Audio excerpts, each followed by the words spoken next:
GMC. We are professional grade. Ken Herbeck's bar on the main concourse here at Target Field. Twins and White Sox first pitch coming your way in just a couple moments. Thanks for joining us. I'm Robbie Smikowski.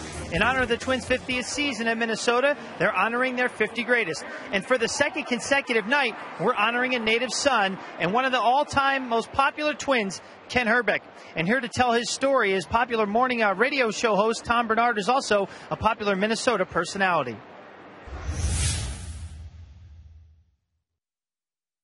Now the set, the pitch to Herbeck.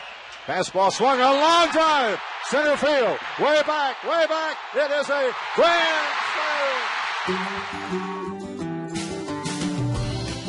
slam. A kid grows up idolizing the local 9, wearing the local hero's number and the team's cap and colors, and dreaming of playing in the ballpark where he spends summer nights with his father.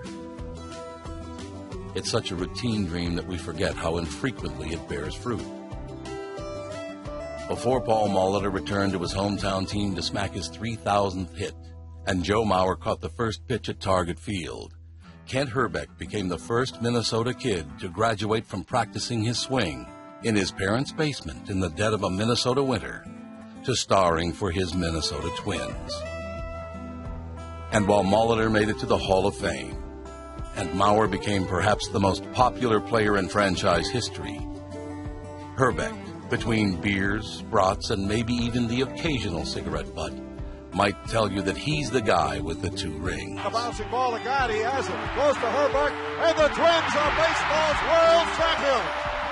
The world champion, Minnesota Twins. Without wasting much time in the gym, Herbeck became our classic old-time, old-school ball player, a guy who would accompany Bob Casey's announcements before the games. That's right. No smoking in the Metrodome. But Herbie knew where you could find a beer and then go out and win the game with a homer or a scoop or maybe even a pro wrestling match. His best World Series moments resonate, and of course, they occurred at home. He hit a grand slam in his Metrodome in '87 and bumped Ron Gant halfway to Bloomington in '91. And celebrated like he'd been dreaming of showering his Twins jersey with champagne for years. In fact, he had. Jim Souhan, Minneapolis Star-Tribune. Tom Bernard, host of the KQRS Morning Show. Jim Souhan, a columnist for the Minnesota Star-Tribune. When we come back, it's stash time. Carl Pavano looking for win number 16 against the White Sox. First pitch is next.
Team's postseason dreams. They can help unlock the potential of younger starters on the staff.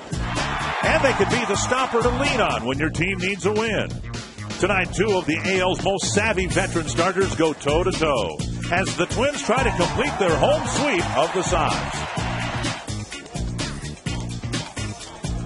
And as we continue to whipsaw our way in the American League Central through the 2010 season, a very important game for the Chicago White Sox because they've lost the first two to the Twins.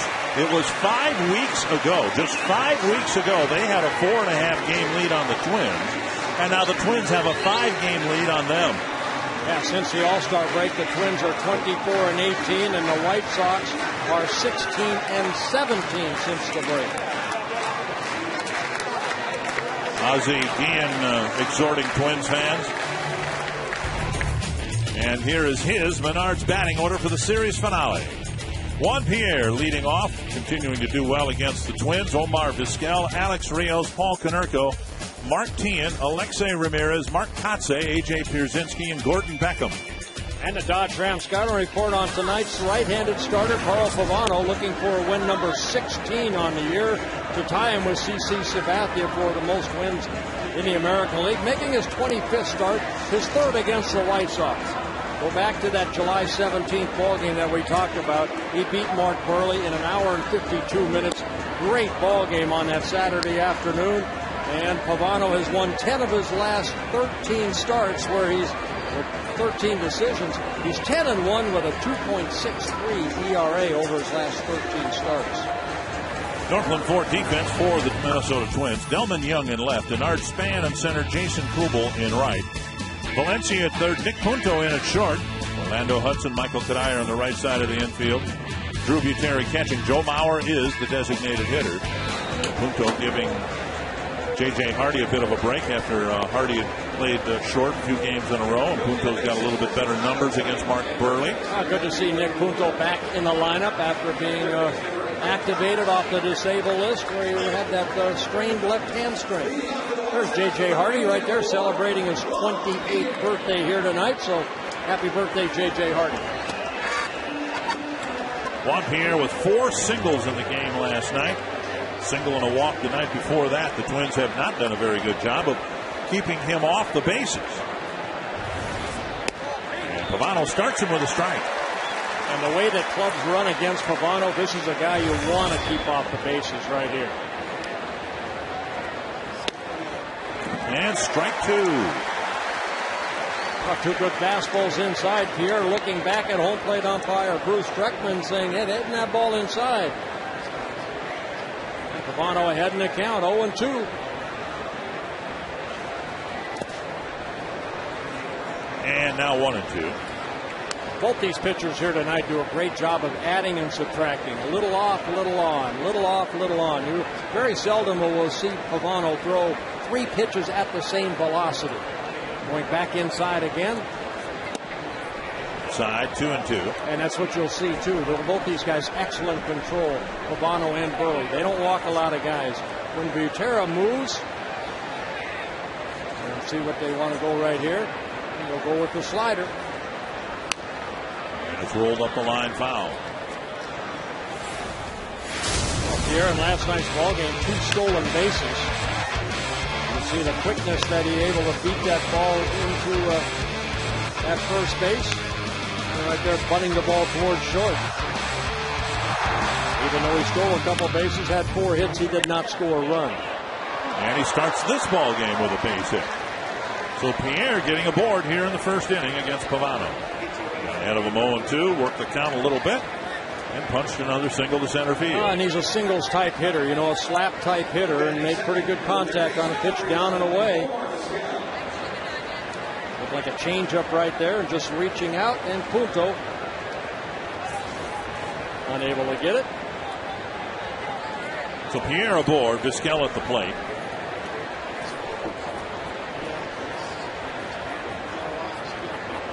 When they pitched against each other, Buehrle and Pavano, here in July, Pierre reached first base twice, tried twice to steal bases, was successful once.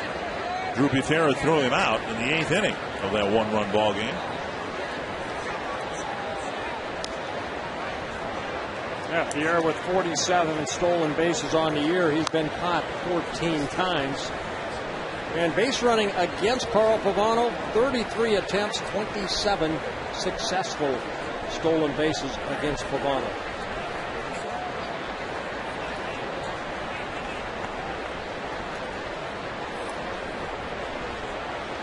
So Pavano doing what he can. A couple of throwovers, a step off, and a look over.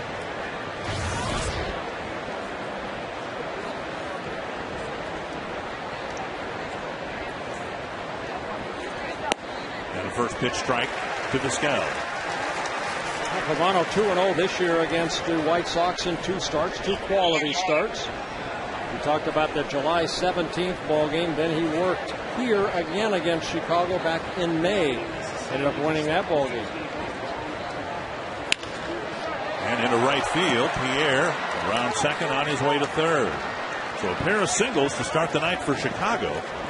And a threat here in the first inning against Pavano. Now with Kadire holding Pierre on, that leaves that hole right there between first and second. And Omar Vizquel finding that hole and hitting the ball into right field.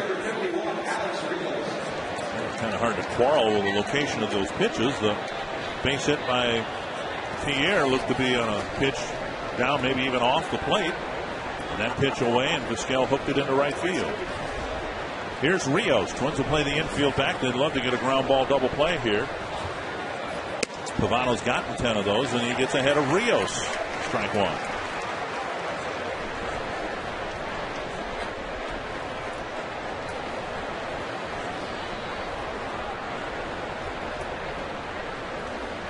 Popped up. Kadire chasing it. And no play. 2 strikes.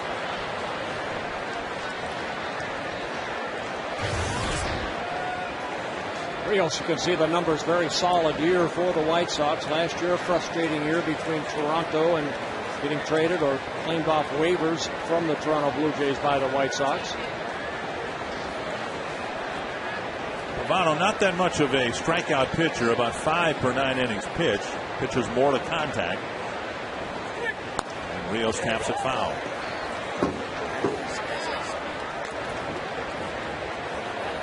Give you some idea how high he set the bar. I think he would tell you he hasn't been as sharp in his 3 August starts. But then you look at the numbers. He's 2-1 with an ERA at 3.72. And he's going to have been able to go 6, 7, and 6 2/3 innings in those 3 starts. 2 strikes, and Rios takes a ball.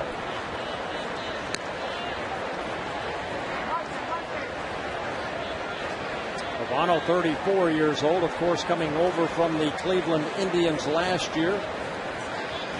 Making his 8th career start against the Chicago White Sox. 5 wins, 2 losses.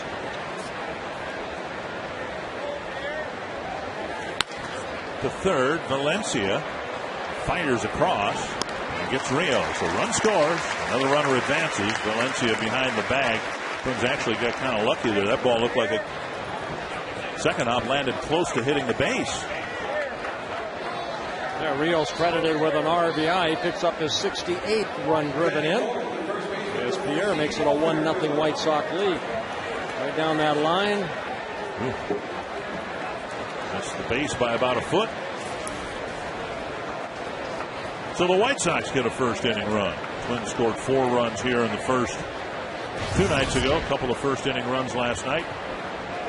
Here's Paul Konerko.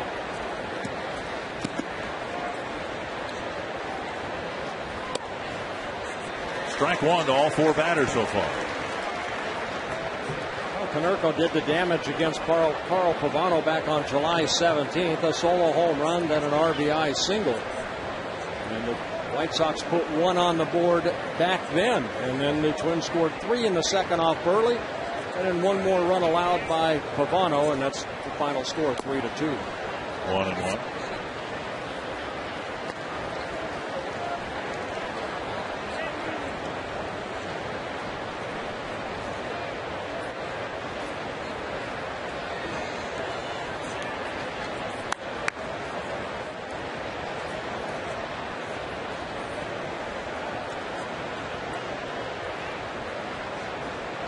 Vizquel at second with 1 away. Fly ball short left. Delman Young will play it on a hop. The third Chicago single. And there are runners at first and third with one away. Got in on, looked like Konerko a little bit. Sounded like he broke his bat, but the ball hit softly in front of Delman Young. Omar Vizquel at second base. He kind of had to wait right there, make sure that that ball fell in.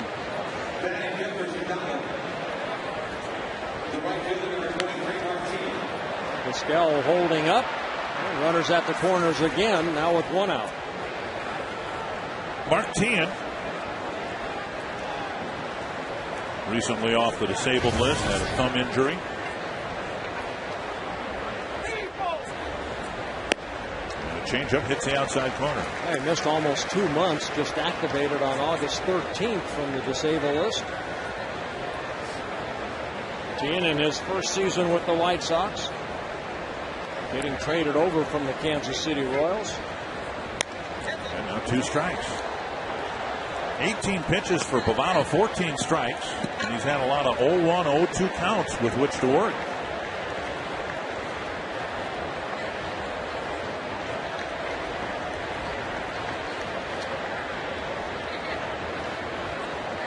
Two strikes to Mark Teahen. And now 1-2. Teahen hasn't been able to play as much as he or the White Sox would have liked. 149 at bats, and he's grounded into 6 double plays. 1-2. Ooh, rocket with the Chicago dugout over the seating area. Everybody's fine apparently.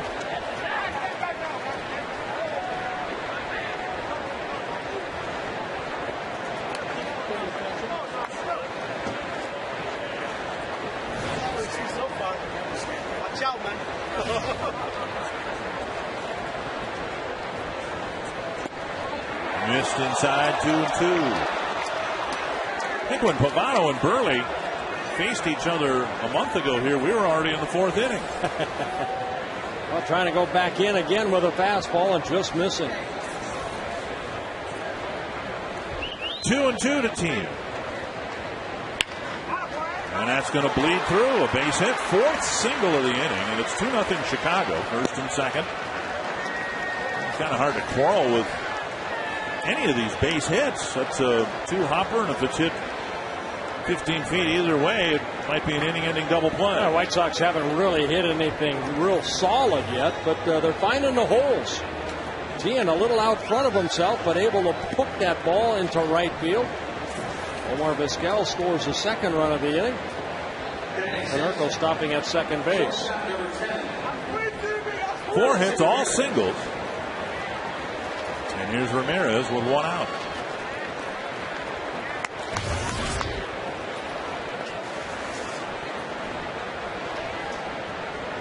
Ramirez a double in 5 trips last night. Swing and a miss. That seems to be the pitch the Twins have thrown him a lot, to get swinging strikes. That breaking ball down and away. Well, he stands right on top of home plate. He likes to open up very quickly. Got some long arms, so they're just trying to work him off the plate. A lot of times when a hitter stands that close, he kind of tells you 2 things. And you have to find out as a pitcher that he has had trouble inside, so he wants to open up quicker, or he moves up because he is having trouble with that pitch right out here in that zone. 1-1.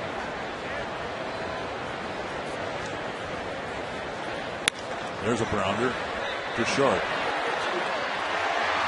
And Cuddyer with a nice pickup of the first hop. It'll be another fielder's choice. Ramirez retired on a slow bouncing ball to Punto. A nice takeout of Hudson at second base by Mark Teahen. So he got the ground ball, just wasn't hit hard enough because Ramirez runs extremely fast down that first baseline. He beats it out. And a nice pick right there by Cuddyer. Watch Teahen right here, goes in hard. You got to be careful. Here's Kotsay. Runners at first and third. 2 down. Bouncer to Cuddyer. Right on top of the bag. That ends the inning. A lot of ground balls. Some of them found holes. 4 hits. And the first 2 runs go to Chicago.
series, so we'll see how Mark Burley handles an early 2-0 lead. Here's the Twins batting order. They'll try to get at least one of those runs back. Denard Span leading things off. Orlando Hudson hitting second. Joe Mauer with a 4-hit game last night. Michael Cuddyer, Delman Young, Jason Kubel, Danny Valencia, Nick Punto, and Drew Butera. And the Chiefs got a report on left-handed pitcher Mark Burley. You have to hurry because he's probably ready to throw already. 25th start, third against the Twins. A 24-game winner against the Minnesota Twins. But he's not won here in Minnesota since 2007. 0-5 over his last 6 starts. The last time he won here, September of 2007, he beat Santana 6-4. Punch to left, hanging in the air for Pierre. And Span, a Burley nemesis, is retired, 1 away. Northland Ford defense for the Chicago White Sox. Speedy Pierre in left. Rios covers a lot of ground in center. Martin in right. Pascal and Ramirez on the left side of the infield. Beckham and Konerko on the right side. And Pierzynski catching his 3rd game of the series. 1 down, and here's Orlando Hudson.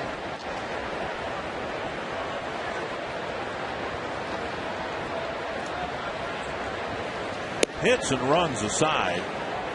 Burley's the one guy I would think you'd have to be careful of in a situation. Your team has just been out there for a long time.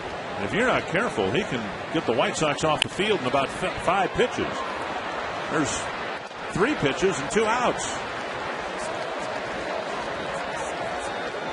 Hudson retired. Mauer to the plate. You can see a lot of runs scored and a lot of home runs in this season series. Yeah, this is the 15th game between these two ball clubs. The Twins lead the season series 10-4, mainly because of that. The offense hitting .315. The Sox hitting okay at .282, but the Twins have just outscored them when they needed to.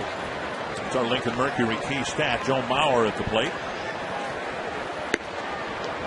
Takes up high, ball 1, so there will be at least 5 pitches thrown by Burley here in the first inning. Burley, like Pavano, a lot of, he likes to work quick, a lot of add and subtract.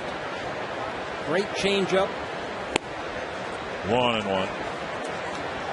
Adding, subtracting means, put a little on, take a little off. That's what Burley's all about. That last pitch at 85 might be one of his better fastballs. In the dirt, 2-1. There's a slider at 73. Think about it, Burley, this is his 11th season. This is his 44th career start against the Twins. That, by my California math, says the Twins see him like 4 times a year. Yeah.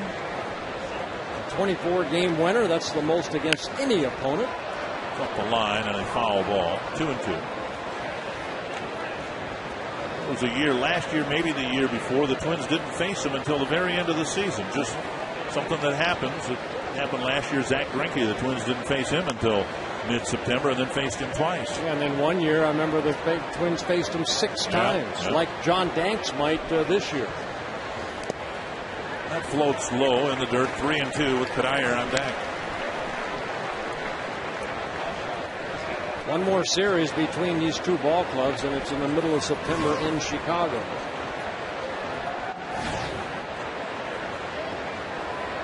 Full count. And a roller hit to the second baseman.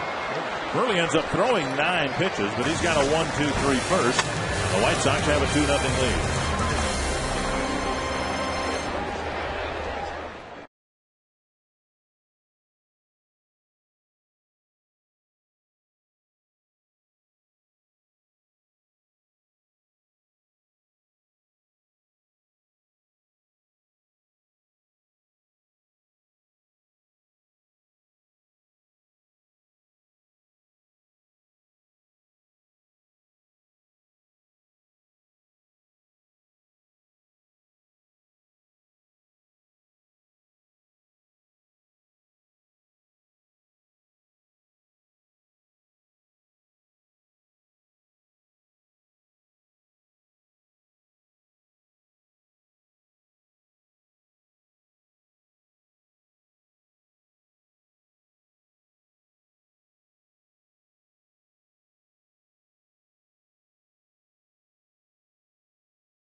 at Target Field. I'm Robbie Smikowski. In our Go Green Week, I'm standing next to one of the many recycling cans here throughout the concourse at Target Field. And all week long, we brought you Target Field Green Facts presented by Pentair. And many fans take advantage of the 827 bicycle storage locations located within just 200 yards of the ballpark. That includes 250 spots and a bike valet station here at Target Field. And you can find bike storage at the north and south perimeters of the ballpark. Another way to conserve gas, save a little bit of money, and get a little exercise. Bird, how about that? Maybe being a good idea for you to get here to the ballpark on game day.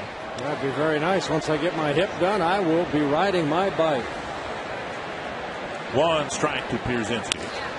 There's a fly ball right center field, and that'll land in front of Span for the 5th Chicago single. Leadoff hit back to the stretch for Carl Pavano, and the mustache has caught the fancy of a lot of people in Twins territory. That's the music from Super Mario Brothers. Yep.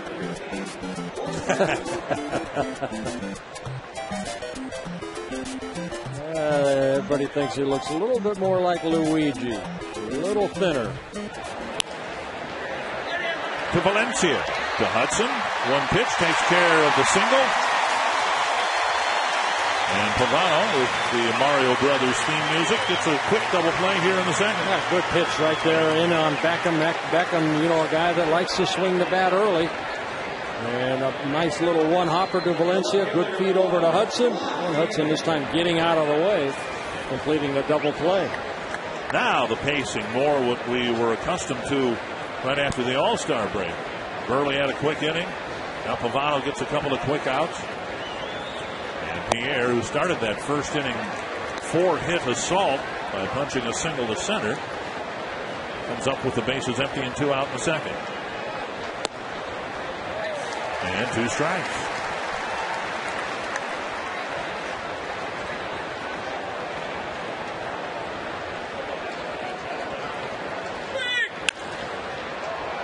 My goodness, he's hot. And he's getting all sorts of Juan Pierre type hits. Just hitting the ball up the middle, slapping it around the infield, and racing to first base. And the White Sox have 6 singles in their first 10 at bats. Oh, he's always been a very good hitter. He took over from Manny Ramirez last year with the Dodgers and hit well over 300. Did a great job till Ramirez came back. And he and Orlando Hudson, who dove for that ball, they were teammates last year. And Pierre, a career 300 hitter at the major league level. And a prime situation for Pierre to steal. He takes off. Gutierrez throw. Not in time. Nice pickup by Punto, and Pierre may have gotten hurt. I don't know if he got spiked or what happened. Pierre went in with a head-first slide. Punto dug out a low throw and may have inadvertently spiked Pierre. Let's see if maybe he jammed his fingers into that bag, too. Bernd Schneider, the trainer, out to take a look at Pierre. Take a look at it right here. Pierre getting a good jump right here. On the low throw, Punto. I don't think he got spiked. He may have jammed his wrist into either Punto or the base. The hand injury was simply sliding into the base. He never made contact with Punto. Right, that's what I thought. It looked like he slid too hard, and then right there, and then Punto definitely stepped on him there too. So the tag was high and knocked his helmet off. Take another look right here. Punto stepped on the right hand. So he steals second with 2 away. Vizquel with an 0-1 count. And he hooks it foul, 2 strikes. 6 hits for the White Sox. Pavano's thrown 34 pitches, 27 strikes. See the spike wound on the back of his right hand.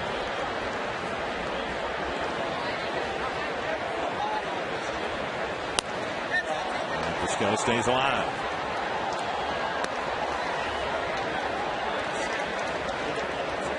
Omar Vizquel, 43 years old, in his 22nd major league season.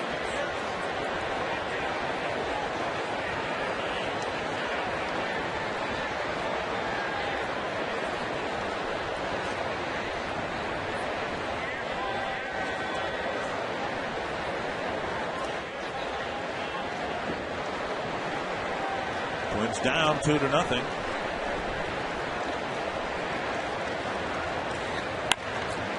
Knocked down by Pavano, barehanded. He picks it up and fires, and it'll be another hit. Let's make sure Pavano is okay. Yeah, we've seen Pavano before try to grab that ball back up the middle with those big paws that he has. And this ball right here hitting his paws and deflecting over towards shortstop. And Pavano really has no chance. Omar Vizquel still at 43 gets on that line pretty quickly. Again, runners at the corners. From that angle, it looked like Pavano may have saved a run there. That ball was headed up the middle, and if it had gotten by Punto, Pierre would have scored. Now first and third, 2 away. And here's Rios. So just about everything, including the hits, hit on the ground here, but the White Sox enjoying some success hitting the ball on the ground here against Pavano in the early innings. Out in front, the Tapper foul.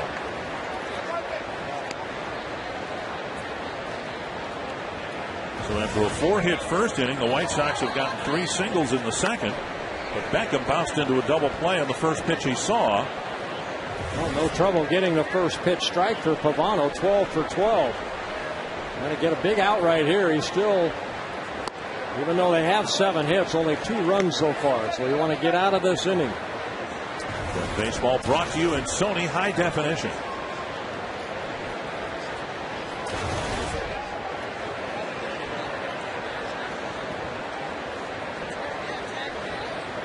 Foul back. 1-2. One of the things that has made Pavano so successful is his ability to handle situations like this. He'll give up hits, a rare walk, but when things start collecting on him and the Twins in an inning, he's able to subtract and get out of the inning a lot. We talked about that a little bit about Liriano yesterday. It seemed like when he ran into trouble, he wanted to throw harder and try to get himself out of that situation. Where Pavano, he's a pitcher. I mean, he does a good job of changing speeds. 1-2. Out by Butera.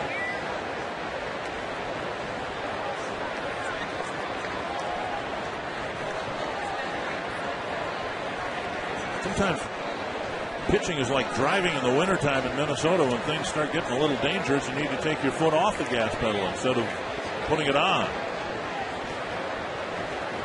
Big lead at third by Pierre. Fly ball, right field. Kubel's out there to end the inning. A long inning, 3 singles, no run scored. It's still 2-0.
And you can visit exploreminnesota.com. Plan your next Minnesota vacation. That's the Blue Mound State Park in southwestern Minnesota near the city of Laverne. I didn't know this. Laverne is the hometown of wildlife photographer Jim Brandenburg. And the Brandenburg Gallery in Laverne displays some of his striking photographs and books. Here's Michael Cuddyer taking a strike on the outside corner. Cuddyer, Young, and Kubel facing Burley. So far in football, I know they keep track of time of possession, the time you have the ball. If they did that in baseball in this game, it would be very heavily lopsided in Chicago's favor. Here's a nice lead from Konerko to Burley, and Cuddyer's retired one away. Mark Burley, a pitcher in every sense of the word, Ron Coomer. Oh boy, that's no kidding, Dick. So far in this game, he's thrown a bunch of pitches in the 70s, and then he just throws that fastball under Michael Cuddier's hands at 85 miles an hour to get an out. The big key when you're facing a guy like this is to pick a side of the plate or pick a speed, and I think against Mark Burley, it's a speed. You know, he's never going to blow anybody away, but right there, that's his fastball, and that's at 84. And Bert, you were talking about that. If you can judge speed from 84 to 75, somewhere in there, and just gear yourself down, you're going to be okay.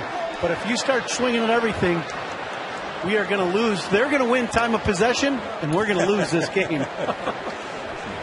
Two strikes. Would you call him a nibbler? I mean, you know, he's ahead in the count right now. He's going to try to nibble the corners, change speeds, turn the ball over. That's what Mark Burley's game's all about. The guy has been so consistent. I would agree. He likes to go, tries to get ahead early like every pitcher, and then he tries to get you out by being over-aggressive. And so far, we've done what we see right there of going out of the zone and not making Burley pitch in the strike zone. Little fly ball off of Span's bat. Now 4 weak ground balls, 2 down. Kubel coming to the plate. You can ask a question online at carsoup.com/baseball. Amy Peltier from Minnetonka stating that Ozzie Guillen has proven he can do the job with the White Sox, but do his players get tired of his antics? I don't think so. I mean, you know, the media really likes to talk to Ozzie, but one thing Ozzie does is I think he takes a lot of the pressure off of the players. You know, when the player maybe has a bad ball game, Ozzie will always kind of step in and, you know, he'll take the blunt of sometimes, you know, the controversy that might be created in a big market like Chicago. He's not afraid to speak his mind. I think it's all quite calculated whenever he says stuff that's really outrageous, as he's done here in Minnesota in this series. Kubel swings and misses 2-1.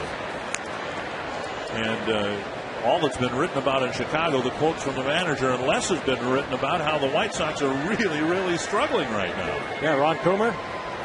I have to agree with what Dick just said, and that was a jeez.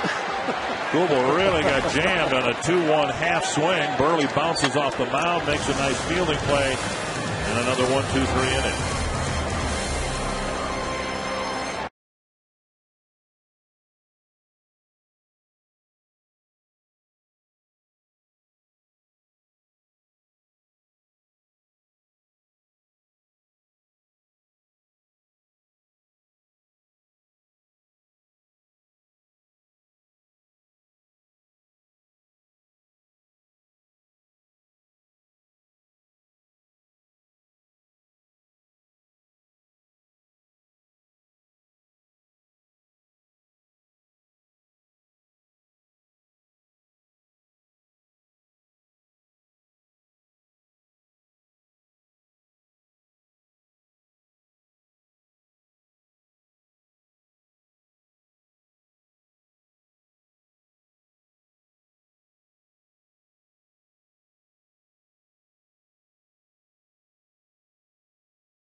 Fox Sports North is brought to you by Grand Casino.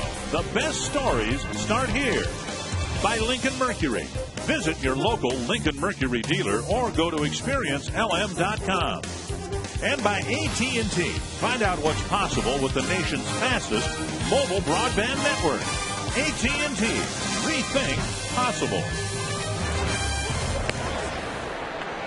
Carl Pavano delivering the first pitch to Paul Konerko, and it was a rarity, a ball one first offering from the Twins right-hander. 1-0 to Konerko. Now a drive and another hit for the White Sox. And Konerko doesn't run well, gets a leadoff single, and the White Sox have collected a bunch of those, and so far just 2 runs against Carl Pavano. Happy to welcome to the broadcast booth Forrest Bull, the DNR Deputy Director of Parks and Trails, and one of the great promotions the Twins have had this year is if Carl Pavano breaks Mark Teahan's bat here, the Parks Department is going to get 100 new saplings or trees planted, right?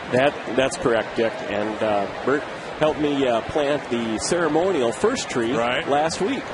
Now, was I right, by the way? Was that an oak tree? Do you remember? It looked like an oak to me. That was absolutely an oak tree. Okay, very good. And we did a good job together. Also, my wife, Gail, helped out. She did, and she's still out there, I understand, still digging holes. We all pitched in, but Gail really did shovel a lot of that. She did a nice job. She shovels a lot with me, too. Outside to Teahan, and it's 1-1. Well, what was the genesis of this program? Because right now there have been 130 broken bats that have been counted. So you multiply that times 100 trees, that's 13,000 trees. That's a small forest. Yes, it really is. And, this is all about getting people outdoors, getting people to recognize our forestry reforestation efforts. And this is a great partnership with us and the Twins. Twins have the new ballpark. We want to get folks outdoors to see the new ballpark, and so we got a lot in common. Well, Forrest, we were out in Plymouth when we planted that oak tree. Now, where are the trees going to be planted? Not all in Plymouth. Well, clearly not all in Plymouth, and we have 73 Minnesota state parks and rec areas around the state and 21 state trails. And so next spring, depending on how many bats get broke this year, maybe 15,000, 16,000, something like that, we'll be planting those trees in all of those areas throughout the state. 1-2 to Mark Teahan. Another drive, Span racing to the gap. He won't get there, and it gets by him. It'll be the first extra base hit for the White Sox. Konerko being waved around third. Teahan digging for third, and the ball hits him. It's a triple, an RBI triple, and a 3-0 Chicago lead. Well, first extra base hit for the Chicago White Sox, and Pavano just leaving some pitches up right here, and this is exactly what Teahan is looking for, a ball up and just taking the ball the other way. Good piece of hitting. The ball scoots past Span by the time he could get it back in. Teahan with his second triple of the year on his second hit. So 9 hits already for the White Sox here with nobody out in the third inning off of Pavano. Corner infielders up, middle infielders playing about halfway in. Ramirez hitting. The White Sox already have 9 hits. Pavano's only retired 5 batters. Valencia can't make the play. Punto does, and fires a rocket over to first. 1 away. Well, Friday, the oak tree was planted. The ceremonial first tree was planted. That's right. We've got some footage here of it. Yeah, TC the Bear was out there along with myself, my wife Gail, a lot of people from the Twins front office and FS North. Now, are all the trees being planted that size, or are they smaller trees? Well, not all of them will be this size. Matter of fact, the majority of them will probably be more like a seedling rather than kind of a sapling. Saw TC right there put a broken bat in there. That was actually a Jason Kugel broken bat. 1-0 to Kotsay with the infield in. Red Sox have already added 1 run here and a big swing and a miss. 1-1.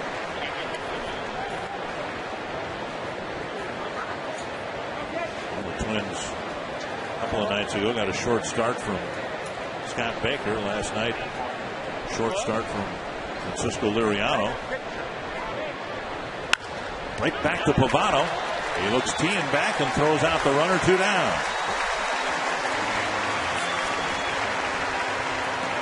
And while after the tree was planted, TC was left on the trail.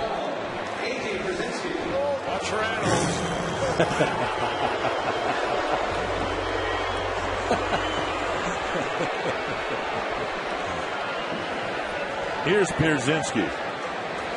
Well, Forrest, it's a great program, and one I would imagine the Twins might find themselves copied by other states. Other teams might come up with something similar. It's just a wonderful way to encourage Twins pitchers to break bats, but then also at the end of the season, there's a little payback at the other end. Absolutely. It just does wonders for our environment. Pierzynski hooking one to deep right center field. It's off the scoreboard. It'll be another hit, another extra base hit, and another run for Chicago. It's 4-0. Well, A.J. Pierzynski with his 23rd double, driving in his 37th run. Early on, the hits were classified as scratch hits, but a couple have been driven pretty hard here. You can see again that location of that fastball. It had a little movement, but Pierzynski did not miss it. His second hit of the ball game. Well, again, we're wearing these green shirts because this is Go Green Week here at Target Field, and a big part of that is the Plant a Tree program. So it's worked out very well, I think, for everybody. Absolutely. You know, these seedlings provide a lot of benefits. Wildlife habitat, recreation, tourism, and certainly all the aesthetics. Minnesotans really appreciate the outdoors.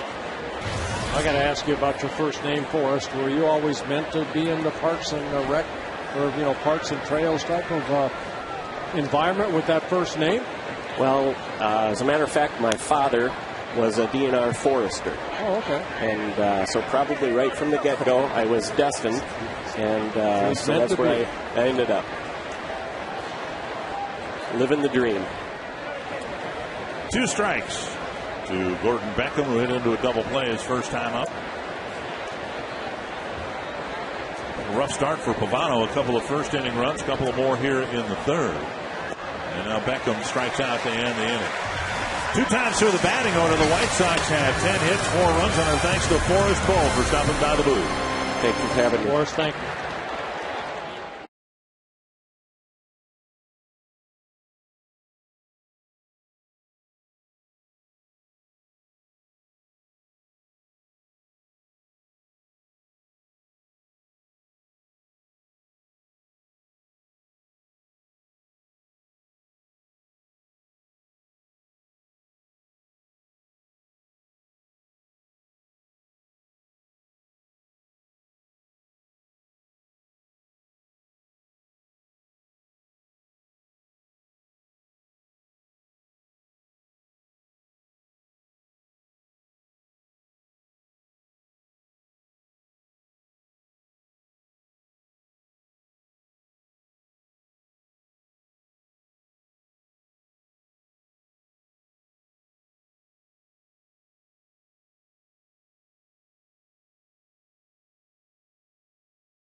Unfortunately, Twins not winning, but I'm in the Minnesota State Lottery winner's circle, and I've got Marv here. Dickey's from St. Cloud, Minnesota. I've got $100 in Minnesota State Lottery tickets. And Barrett, how about this?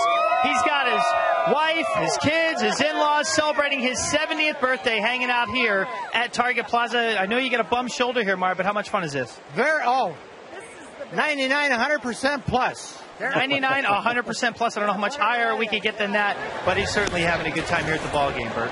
Happy 70th birthday to you, Marv. Danny Valencia leading off the Twins third, taking a pitch on the outside corner. Strike one from Mark Buehrle. And now outside 1-1. And speaking of birthdays, I'd like to wish Mabel Walters from Emmanuel Nursing Home out of Detroit Lakes. Happy 100th birthday to you, young lady. Missing inside, 2-1. Buehrle, the veteran. Valencia, the rookie. Twins trying to get their first base runner of the night. Toward the hole, picked up by Vizquel. And another ground ball out. One away here in the third. Now, we talked about Pavano being 10-1 over his last 13 starts, but this guy's pitching very good baseball. Mark Buehrle 8-3 with an ERA under 3 over his last 12 starts. He lowered his ERA at one point, it was 5.4, all the way to where it is now at 4.05. Here's Punto. And the pitch low, ball one.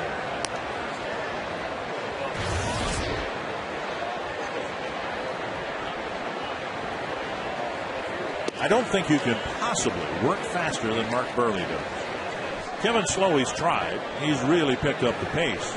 But this is the fastest pitcher, not in terms of pitch velocity, but in terms of tempo in the major leagues. Yeah, I mean, you know, Chicago White Sox had former Twin Jim Cott. When Kitty went over there in the early 70s or mid 70s, he did even quicker than Buehrle, and he won 20 games 2 years in a row.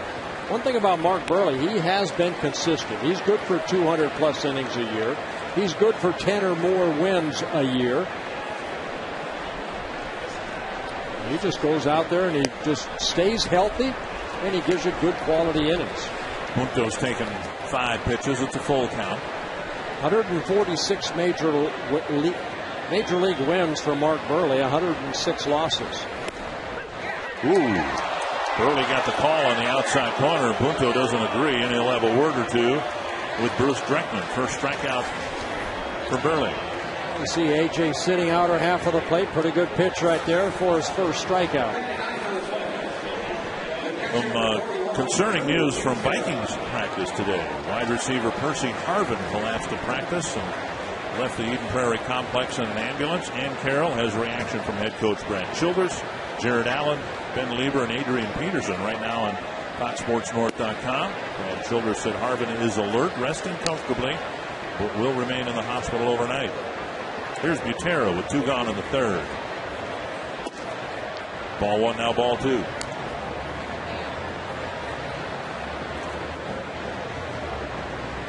If you don't leave the box, you'd better keep your eyes on the mound. Buehrle's ready to go. 2-1. And now 2-2. Buehrle had a perfect game last year. He's not going to change his way and his approach to pitching. He knows the importance of defense. He will give you a pitch to hit.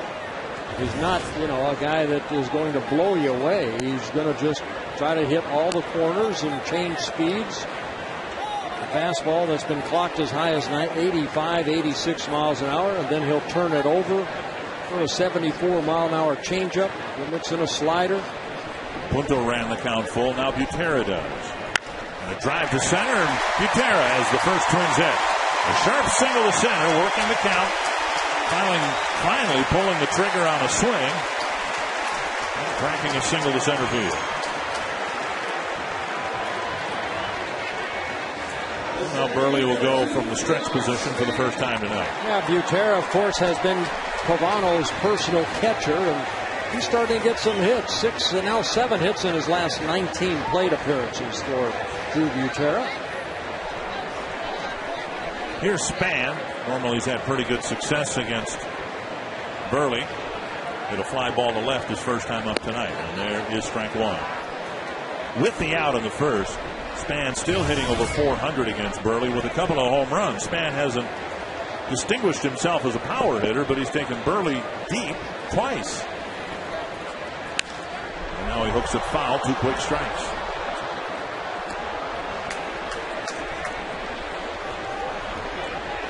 For Chicago, the difference in being either 6 games out or 4 games out. They've already lost this series, and they can ill afford to be swept. After leading the division from the All-Star break on.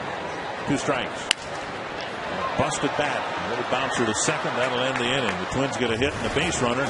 But the first 3 innings go to Chicago.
Value player of the game. Text the word value followed by a space and the player's name to short code 234234.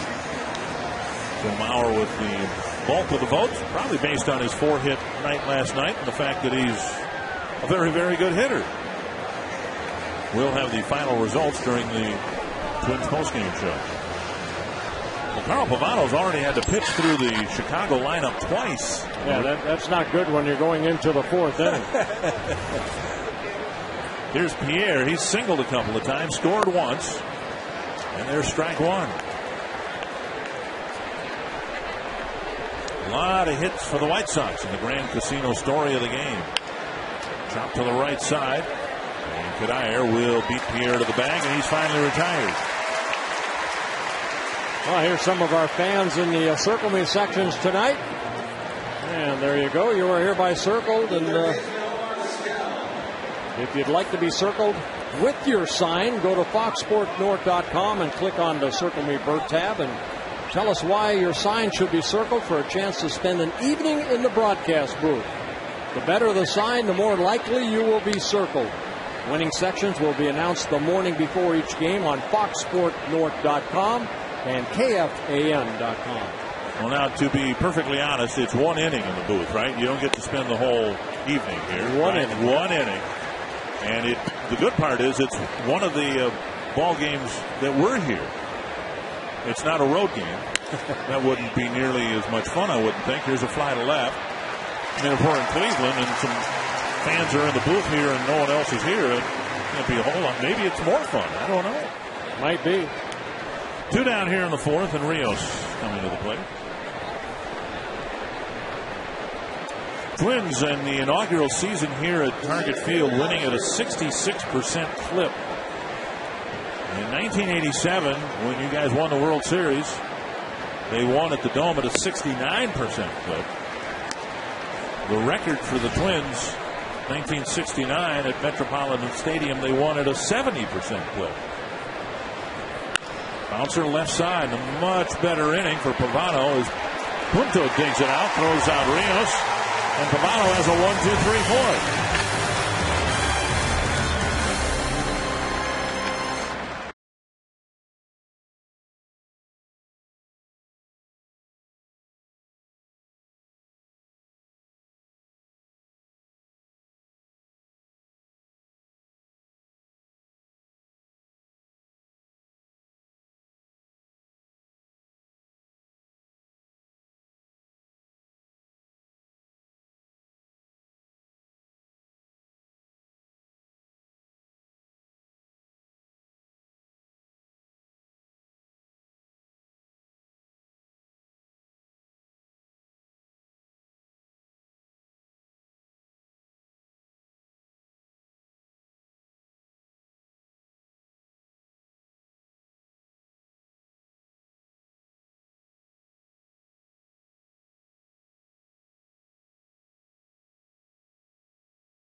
legendary performance on this date 3 years ago at the Metrodome. Johan Santana hit the Rangers over 8 innings.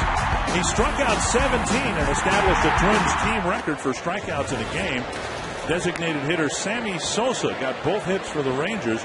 We referenced this the other night when Kevin Slowey came out of the game after 7 innings. The bouncer right side. Beckham gobbles it up. Hudson retired. And it was the only other time that I can recall where Ron Gardenhire really had a tough decision to make about taking a pitcher out. In Santana's case, he had a chance for the major league record in strikeouts if he'd struck out the side of the ninth. Well, and then Johan walked off that mound. I remember tipping his hat and thanking the fans. Thank you very much. I went my 8 innings, and that's it. Got me off the hook. Yep. One down. Here's Joe Mauer. Another quick out for Burley in the 4th. Yeah, 8 ground ball outs so far for Mark Burley. The only hit so far off the bat of Butera. And strike 1 to Mauer, who bounced out to Beckham to wrap up the first inning.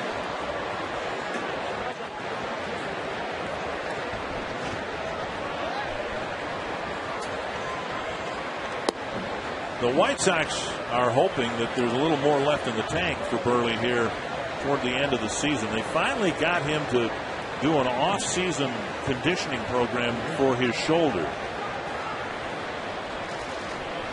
There's a liner slice to the shortstop Ramirez. Out number 2, and before Cuddyer comes to the plate, just for Burley, he's done a strengthening program, and he's actually throwing bullpens between starts, something he very often didn't do because he didn't want to stress out the shoulder. Sundays in 2010 are Blue Bunny Kids Days. Kids Day tickets are half price in the U.S. Bank home run porch. When an adult ticket is purchased before the game, they're kids-only player autographs, and after the game, kids can run the bases. Check out availability for Blue Bunny Kids Day. Call 800-33 Twins. Remember now, Sunday's game against the Angels, originally scheduled as an afternoon game, is now a night game starting at 7 o'clock. Cuddyer takes outside 2-1. Yeah, go back to Mark Burley. Mark Burley said himself, he said, you know what, I knew I needed to strengthen my arm because toward the end of the years, especially the last couple, he was starting to get a little tired. Driven to right, and that'll burn Tian in right field. Cuddyer gets the first Twins extra base hit. He glides into second with a double. The 2 Twins hits, they both come in separate innings with 2 outs. Cuddyer hitting his 29th double, and that's one thing the Twins have been able to do this year. First in the American League in doubles and triples. 259th double for the Twins, along with 28 triples. Now they're 7th in home runs, but a lot of this here, especially at Target Field because of the dimensions here. Yeah, it's hard to hit a home run, but also a better good ballpark for extra base hits. One of the keys to the Twins win last night when the White Sox scored. Remember, they took a 3-2 lead in the top of the second. The Twins came back in the next half inning and scored. And now, I'd like to get a run here in the 4th. 1-1. White Sox opening up a 4-0 lead. They don't want them to get too far out in front of them. They'd like to just get back into the ball game by some good 2-out hitting, and the Twins are best in the American League this year with 2-out hitting. Good off-speed pitch right there. You see Delmon Young way out front. And so far, Burley in his 2 plate appearances with Young has just kind of teased him. Well, Burley's one of those guys, Dick, that they're kind of like a catfish hunter. You go up there and you say, boy, I know I can hit this guy, and they call it a comfortable offer. I mean, he's not going to be Nolan Ryan. He's not going to blow you away and strike you out 3 times. A lot of times you get yourself out, and then at the end of the ball game you say, boy, I hit some balls good, but I'm 0 for 4.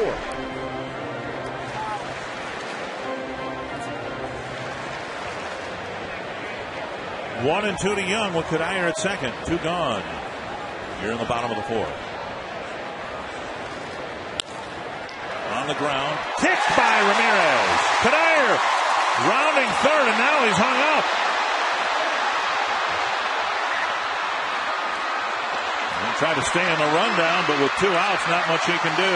So Cuddyer rounded third. The ball retrieved by Beckham, and the Twins can't take advantage of the error.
We're at Target Field, series finale between the White Sox and Twins. Robbie Ince-Mikowski, Ron Coomer, Bert Blyleven, Dick Bramer, Paul Konerko with the first pitch, hammering it into the bullpen for a solo home run against Carl Pavano. And it's 5-0.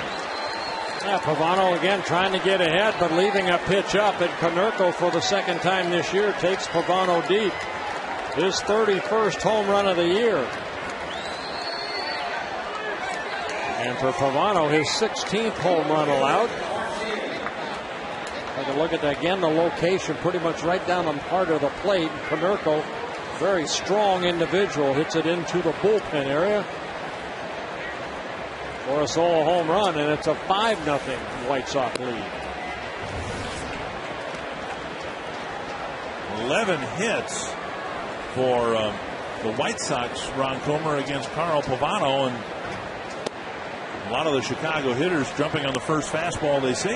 Well, they definitely are, and most of the hits have been on the first, either second or third pitch, one, two, or three pitches. And to me, what you're looking at is them understanding Carl Pavano's program of trying to work ahead and having great command, and then he's got a great out pitch, which you see right there for a strikeout against Tian. But the big key to me is when the guys are coming up to the plate for the Chicago White Sox, they are looking for something hard, and they're looking for something out over the plate. So either fastball or slider. And Carl, last inning, started every hitter off with a breaking ball. He had a quick inning. They were swinging, grounding balls out. This inning starts Konerko off first pitch heater. It ends up in the left field seat. So, but Ron, wouldn't you agree? I mean, both these pitchers are almost this identical type of pitchers. You just said right now, Mark Burley is hitting his spots down in the strike zone. Most of his outs have been ground ball outs. For Pavano, when he's made a mistake, it's been up in the zone, and the White Sox have not missed it. It has been up in the zone, and the difference is the White Sox hitters have hit pitches up, what you're saying, but Pavano, or Burley, what he has done is when he gets ahead, he is able to put guys away and get them to swing at pitches that aren't strikes. That's been the big issue. That pitch right there, right out over the plate, and it ends up being a double. So Ramirez gets his first hit. Scalding one over the third base bag. A strong throw by Delman Young, but Ramirez is in with a one-out double. Well, remember I said Ramirez right on top of the plate. Look where this pitch is. It's middle in, but Ramirez likes to open up quickly. And hitting that ball sharply off that wall out in the left field. And a good throw by Delman Young, but Ramirez just beats it out for that double. A dozen hits for the White Sox. And Pavano's retired just 9 batters. Guys, when Carl goes back and looks at this start, especially when they go back to Chicago in September, I would expect him to go a lot more soft pitches, off-speed pitches early in counts, because tonight they are sitting dead red early in the count. And a strike called 0-2. Yeah, the 12 hits for the White Sox, the most hits that Pavano has given up in a game so far this year. He gave up 11 to the Kansas City Royals back in April. 10 in his last start against Oakland here. In his most recent outing, a win against the A's. Trying to pick up his 16th win of the year, which would tie CC Sabathia, but these aren't going very well for either him or the Twins so far here tonight. 1-2 to Kotsay. And now Kotsay strikes out for the second out of the inning. I'd like to welcome Nancy Mirzon to the booth. And you are a lucky winner, and congratulations too. And it's your birthday tomorrow. Happy birthday to you, and a great sign. And she's left-handed, Dick. Look at that. Okay. She brought her glove. And enjoy yourself up here, and thank you very much. The White Sox with a 5-0 lead. Here is Pierzynski with the bases with the Ramirez at second and 2 down. Pierzynski with a pair of hits, including an RBI double in the third. Well, if you'd like the opportunity to come up and spend an inning up in the booth, again, the winning sections will be announced the morning before each game on FoxSportsNorth.com and KFAN.com. Bring your Circle Me signs. The brighter, the better, the more likely you'll get circled. 1-1 to Pierzynski.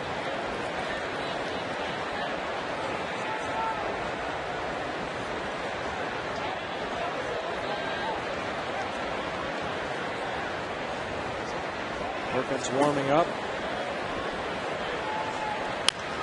Another bouncer foul, 1-2. AT&T trivia question. Maybe Nancy can help us out. He's the last White Sox player to lead the major leagues in stolen bases for the season. I believe he was inducted into the Hall of Fame along with Harmon Killebrew. Bouncer left side, Valencia gobbles it up and fires over to Cuddyer to end the inning. A first pitch home run by Konerko makes it 5-0.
Target Field, and many different things going on to celebrate all cultures throughout Twins territory. Miguel Ramos and the rest of the gang in the Emerging Markets Department of the Minnesota Twins did a great job today celebrating diversity of all kinds here at Target Field. Anthem was sung by a great group, singers, dancers. We had a little bit of everything here before first pitch between the Twins and the White Sox, and we'll have more in tomorrow's game about today's Diversity Day here with the Twins and throughout Twins territory. Dick and Bert. Thank you, Robbie. Jason Kubel will lead off the fifth. He'll be followed by Danny Valencia and Nick Punto. Burley now pitching with a 5-0 lead. And he just lobs it in there, 68 miles per hour, and he gets ahead of Kubel 0-2. Big, slow curveball right there. Half swing. Did he go? No. 1-2. Now, I don't claim to know Mark Burley. He, I think, has a pretty good role model placed in front of him. If he wants to keep pitching and if he stays healthy, all he needs to do is look at Jamie Moyer, who's 15 years older than he is, and he's still going strong. 2-2. As long as it's fun for Burley and he's healthy, he seems to me to be about the same type of pitcher. Well, he knows how to pitch. I mean, Jamie Moyer went through some injuries, but kind of like what Tommy John had to go through, But left-handers, they can just turn that ball over almost like a screwball. Burley, excellent control. Again, over his career, has walked only 2 batters over his entire career per 9 innings. So he's always, he knows how to pitch. This is a guy that didn't even make his high school team. And Kubel taps it foul off the leg. It rolls to the mound. He's already got a no-hitter and a perfect game. Making his 326th Major League start here this evening, his 25th start of the year. And another tapper foul. He's won 10 or more ball games for 10 consecutive seasons. Only CC Sabathia has been able to do that along with Burley.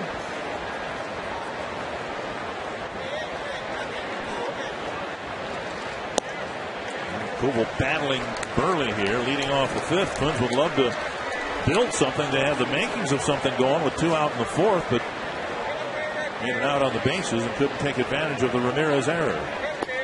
All third strike, and Kubel just so frustrated. Finally got a fastball in the inside corner, and Burley, with all the other junk he was throwing, sneaked it by him. Well, everything away, and then he throws this little cutter right here that clips the inner half of the plate. So strikeout number 2 for Burley.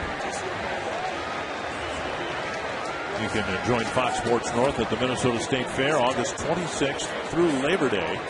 And stop by the Fox Sports North Be a Sports Anchor booth located at the corner of Cooper and Judson for a chance to record a sports update, register to win prizes, and more. You can log on to foxsportsnorth.com, click on the events banner for details. And that's grounded through the hole by Valencia. So, yeah, it's 5-0, but 3 of the last 4 Twins batters have reached. We'll see if they can build something here as they work their way through the bottom of the order. Well, again, Burley will give up more hits to innings pitched. 173 hits to 153 innings pitched coming into this ball game. He'll give you a pitch to hit, just don't miss it, because then he'll bury it. Punto called out on strikes first time he faced Burley.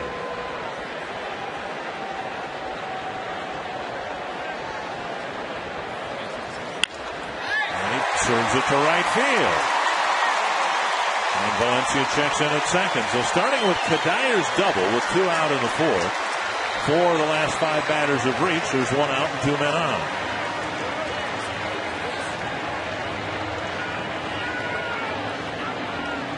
And I don't know, significant maybe other than Valencia's hit that he pulled through the hole, all the hits seem to be up the middle or to the opposite field. That's what happened back on July 17th. The Twins were able to put 4 hits together, score 3 runs, and that's all that Carl Pavano needed that day to beat Mark Burley 3-2.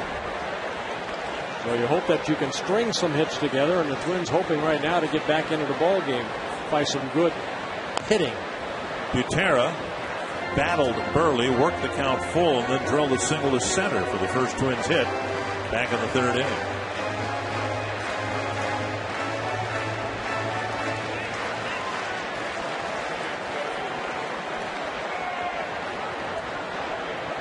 One strike to Butera. Low.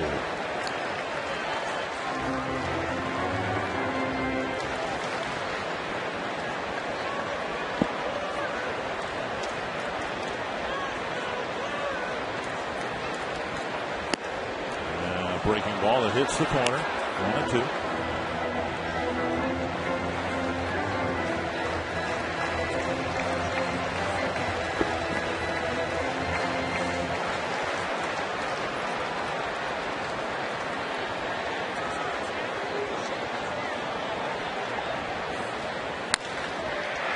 Great stop at third by Vizquel. And he gets it out. What a play by Omar Vizquel, taking a hit away from Butera. That ball looked like it's going into left field, but Omar Vizquel, diving to his left, comes up with a great play. I mean, Vizquel, 11-time Rawling Gold Glove winner, all those at short, but right here at third, outstanding defensive play. Butera just beating it out. Put the force out of Punto at second. Puts the runners at the corners with 2 outs now for Burley. Twins would love to get something out of this with back-to-back hits in the bottom of the order, and now top of the order due up. Bernard Span hitting with runners at first and third, 2 out. He takes inside a ball. Span with a fly to left. And a ground ball to Beckham.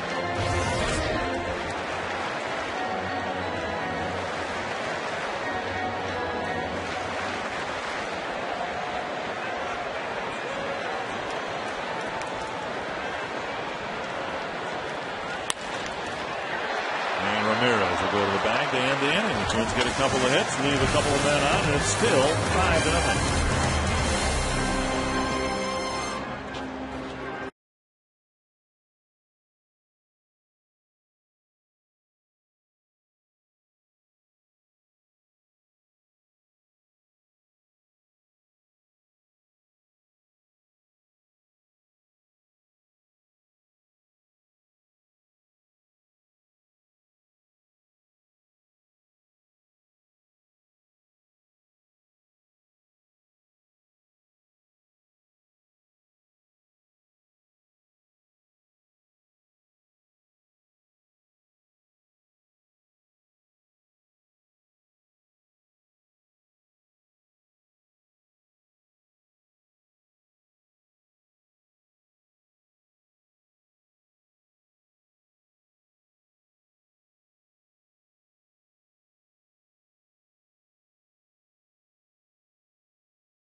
your game day forecast brought to you by Bryant Heating and Cooling Systems. The Angels come to town tomorrow, taking on the Twins. Coverage begins at 6:30 p.m. It'll be another steamy night out at Target Field. Spotty thunderstorm early. First pitch, 84 degrees. And Carl Pavano hoping for an easier time of it in the sixth inning. The Angels will come here perhaps as a 500 ball club, but still way back in the American League West standings. Play beginning today with the Angels and A's each 8 games behind the Rangers. Yeah, Alexi Casilla taking over for Nick Punto at short. Punto was forced at second base, and remember he was put on the disabled list with a hamstring injury. So we'll wait and see what the update is on that and why the move was made.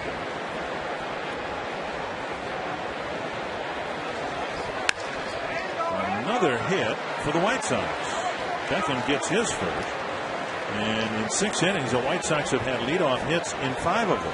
Yeah, Pavano just has not been able to get that ball down in the strike zone. A lot of these pitches are up, and the White Sox just making pretty good contact and getting another hit, their 13th of the ball game.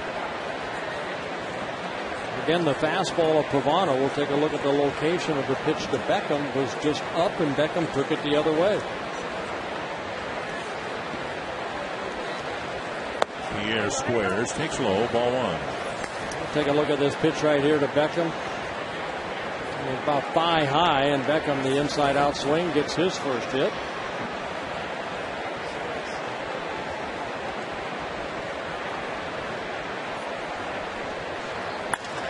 Up the middle, Casilla with a nice play. Backhands it to Hudson, who barehands it for the out.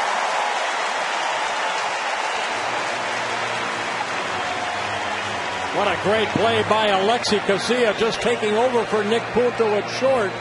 And this is where you have to be game ready. Juan Pierre, watch this right here, flipping it with his glove, and then Hudson barehanding it for the force out at second. Wow. That's an oh my right there, That boys. is a great defensive play right there. And able to spin around and then still able to get that ball out of the glove. And Hudson becomes a first baseman for the force out at second. 1 down, 1 on, and here is Vizquel. And Pierre, who's on base for the 3rd time tonight, has already stolen 1 base. What a sensational play by Alexi Casilla.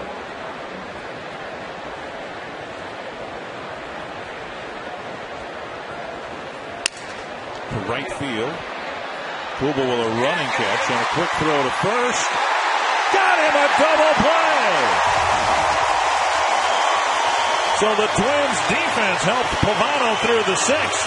The Twins still trail 5-0.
Coors Light freeze can.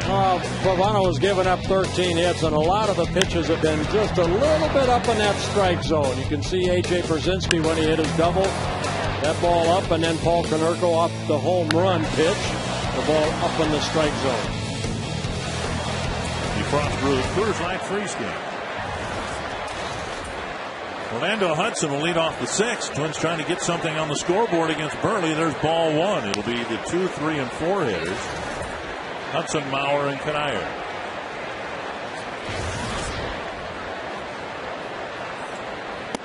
And strike 1-1.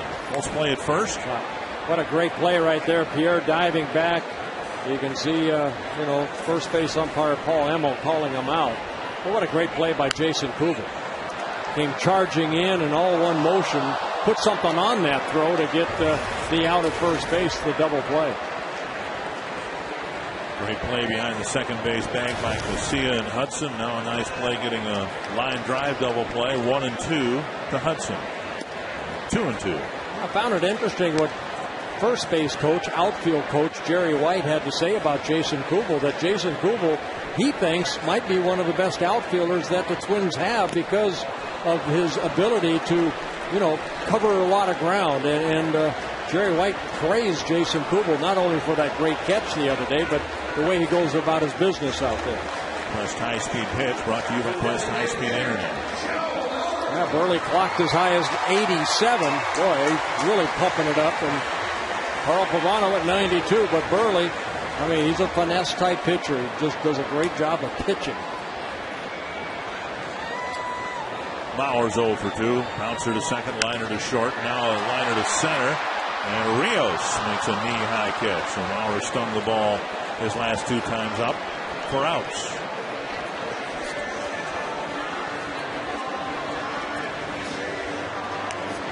We'll bring up Michael Kanier, first baseman. And, of course, we honored one of the best first basemen in his era, Kent Hrbek, one of Minnesota's 50 greatest. Member of the 2 World Championship teams. All-Star his rookie season.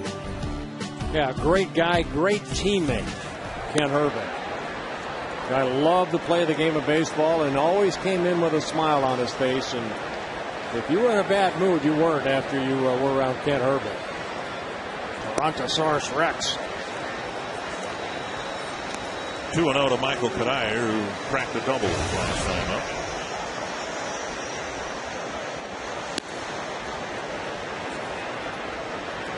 Sometimes it looks like Burley's just playing catch with A.J. Brzezinski. 2-2. And that's what you want to do as a pitcher. Sometimes you force yourself to try to overthrow, but Burley always under control on the mound, changes speeds extremely well.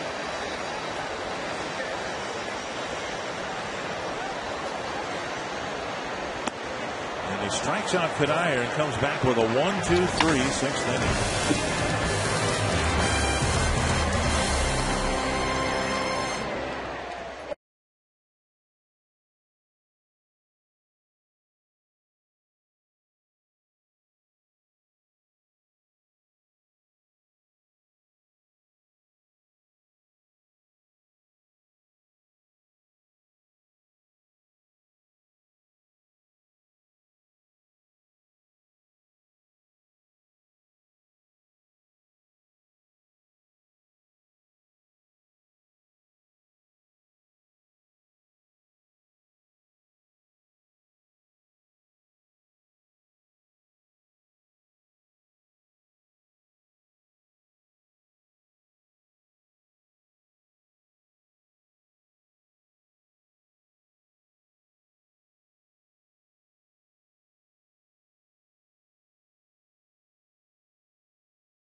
all Chicago White Sox. On the first inning, a lot of seeing eye type of base hits off of Carl Pavano. Tian right there driving in a run with a base hit to right. And then Tian again taking that fastball the other way for an RBI triple. And then the high fastball to Paul Konerko, his 31st home run of the year. That led off the top of the 5th inning. As we go to the 7th, 5 times in the 6 innings we played, the White Sox have started the inning with a base hit. In one case, it was Konerko's home run. It'll be Rios, Konerko, and Tian facing Pavano in the 7th. Pavano's thrown 84 pitches. Mark Buehrle's thrown 82 pitches in 6 innings. The difference? Well, Pavano's given up a lot of hits, but Buehrle's worked a little deeper into counts, but he's got 6 shutout innings. Valencia with that strong arm and the ball. And now Gutierrez stumbles in picking up the errant throw. The ball up the baseline. Kadyr's lucky he's not hurt. For that matter, Rios is lucky he didn't get hit. And the Twins looked like they might have had a shot with Gutierrez throwing out Rios, but he stumbled a little bit. Well, the ball hit right down that line. Valencia tries to get that ball. You can see he had a little trouble getting a grip on that baseball. His throw in the line and right off the glove of Kadir. They'll give Rios an infield base hit, and then the error on Valencia on the overthrow. But Gutierrez did a good job of getting back there, and they would have had a play at Rios if he had not slipped. So Valencia gets charged with an error, just his 2nd error of the year. Here's Konerko. Bottom line is another leadoff hit for Chicago, and now a base hit to right field. And Konerko is going to get an RBI single. Rios scoring from second, and just like that, the White Sox have a 6-0 lead. So Konerko has 4 hits. Remember when Pavano pitched that great game here against the White Sox? It was Konerko who drove in both runs, and he's 4 for 4 against them here tonight. A pretty good piece of hitting by a big power hitter, just taking that ball the other way. Again, a pitch up in the strike zone. So Ron Gardenhire coming out to make a pitching change. 15 hits for the White Sox, and Glenn Perkins will pitch out of the Twins pen.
Kids throughout Twins territory.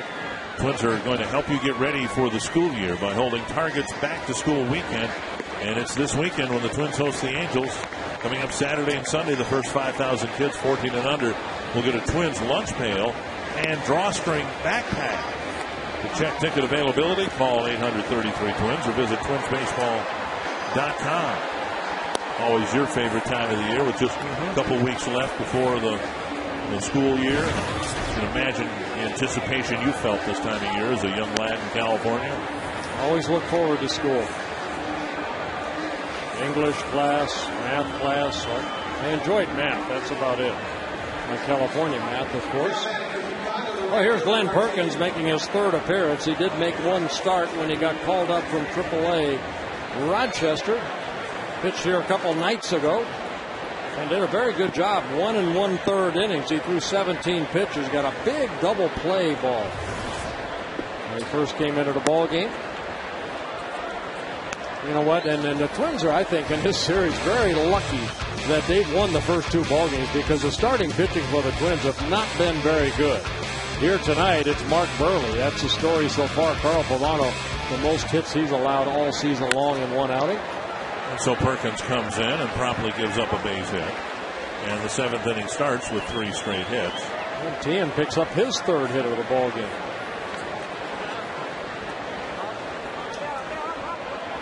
Our AT&T trivia question, I think the answer is Luis Aparicio. Oh, you think of maybe Tim Raines, too, spent some time with the Chicago White Sox.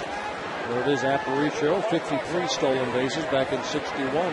He spent the bulk of his, almost his entire career, if not all of it, with the White Sox and Orioles.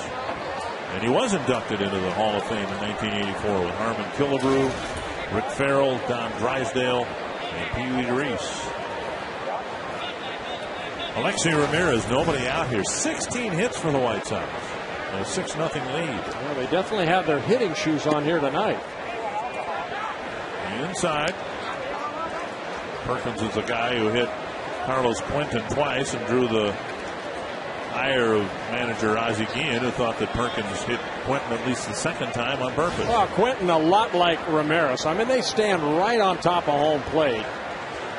And Perkins, big part of his pitching, and we've seen it over the years, he likes to work inside.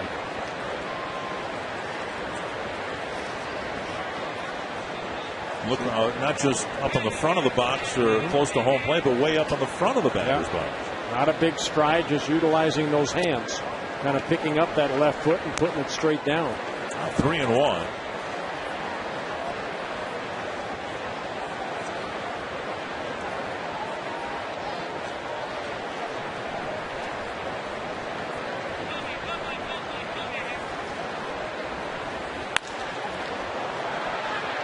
Another base hit. And they're loaded up, and the 7th inning starts with 4 hits against 2 different pitchers. Again, a ball left up. Perkins fell behind an account, and you hope that they hit it at somebody, but the offense for the Chicago White Sox have not hit too many balls at the Twins defense here tonight. 17 hits in 6+ innings for the White Sox. They came into the ballgame hitting .264 as a club, 7th in the American League in hitting. Bases full, nobody out. Kotsay, the hitter.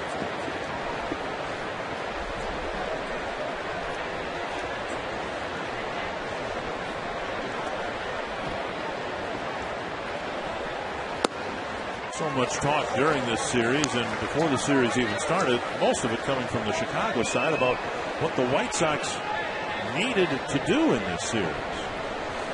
And in reality, what they needed to do is a far cry from what they wanted to do. Here's a little nubber. Perkins fields, and they get the force at home. Nice play by Glenn Perkins. Twins have won the series. It would have been great for the White Sox if they had won the series. Yeah, very nice play by Perkins, because you bounce off that mound, and he's the only one who would have been able to get this ball, and he alertly throws it over to Butera for the force out at home. That forces out Konerko for the first out.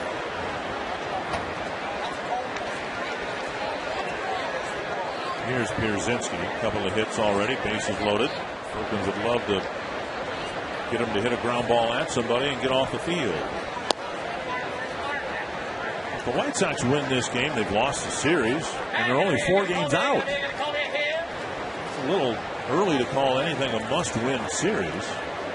And I think Ozzie Guillen, amidst all the controversial things he said, is trying to remind people of just that, this is a lot of baseball. We got a quarter of the season yet to play. Yeah, this is game 121 for both ball clubs.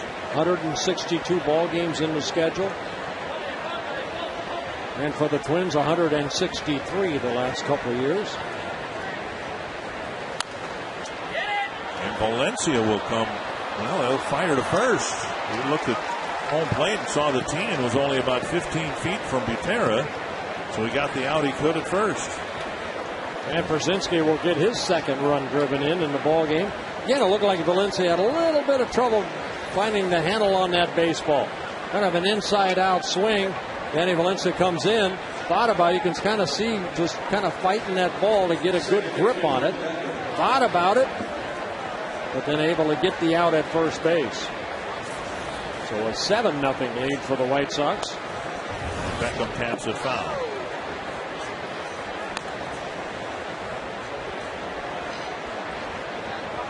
The 2-run scoring here in the 7th will be charged to Pavano, so 7 earned runs in 6+ innings.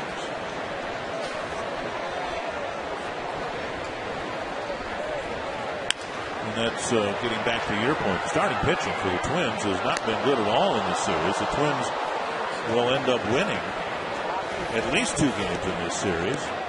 And therein lies a significant amount of hope, I would think, for the White Sox. Well, Scott Baker struggled 4 2/3 innings. Liriano last night 5 innings. The Twins won game 1 and 2, 7-6. And then Carl Pavano here tonight. Fouled straight back. Prior to Burley's game so far here tonight, the White Sox haven't pitched any better. The starters haven't. Twins scored runs in bunches against Floyd and Danks. They've got a starter the Twins didn't see in this series. Freddie Garcia was really scuffling right now. Half swing and 1-2. Moving on tonight, we talked about how this division's kind of whipsawed. The Twins had the lead, then the Tigers made a run at the Twins and passed them. And the White Sox passed both the Twins and the Tigers. And the Tigers lost again today in New York. Beckham strikes out. The inning ends. A couple more runs for Chicago. They lead at 7-0. Stay tuned for the 7th inning stretch, brought to you by Medica.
Well, the White Sox trying to win the final game of the series, and now it's a 7-0 lead for Mark Burley. And he'll face Delmon Young to start the bottom of the 7th. 82 pitches, 52 strikes for Burley. And Young takes ball 1. Nick Punto left the game, we're told, with a left hamstring strain. It's the left hamstring that sent him on the disabled list. And the Twins, after Punto had done all the testing and had passed all the tests, even sat a couple of games, and now an apparent re-injury of the hamstring. Yeah, that's too bad for Nick Punto. 1-1 to Delmon Young. And a foul back, 1-2.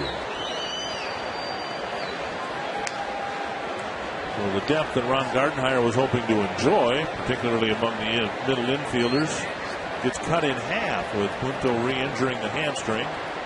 And Casilla left to fill in the infield. 2-2.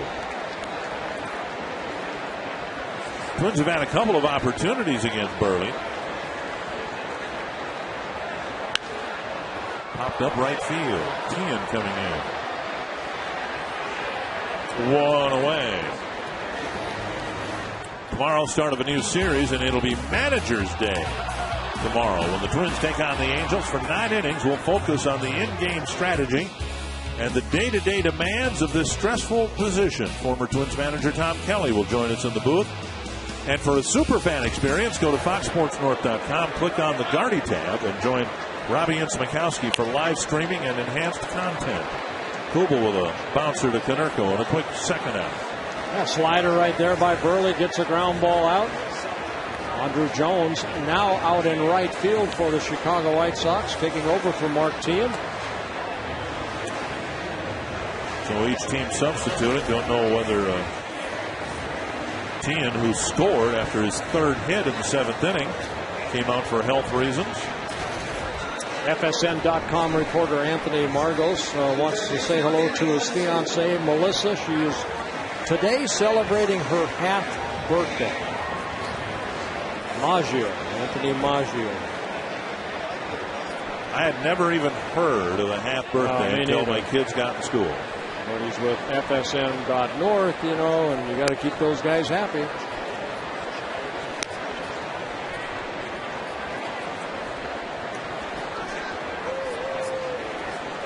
FoxSportNorth.com. Outside to Valencia, 1-1. Now, if you're going to celebrate a half birthday, does that mean you get like half a cake, half a card? What are you supposed to do when someone is having a half birthday? Give them half a gift. And then give the other half on their birthday. Make them wait. Get a $100 bill, cut it in half. $100 bill, what's that? Yeah, we know. You're in a different class than I am, pal. All right, give him a $5 bill. There you go. There you go. 2-2. And now 3-2. Valencia with a 1-out hit in the 5th, got as far as 3rd base. One of those games where Burley from the very outset looked like he was sharp tonight. Twins have had problems mounting any kind of threat against him. And the White Sox, on the other hand, have scored 7 runs on 17 hits. And Valencia draws a walk with 2 gone in the 7th. Yeah, first walk of the ball game for Burley. And first walk of the ball game for either side. Don Cooper, the pitching coach for the White Sox, former Twin. Here's Casilla. Casilla's first plate appearance. Punto had punched a single to right and then was retired on a fielder's choice in the 5th, and apparently then re-injured his left hamstring.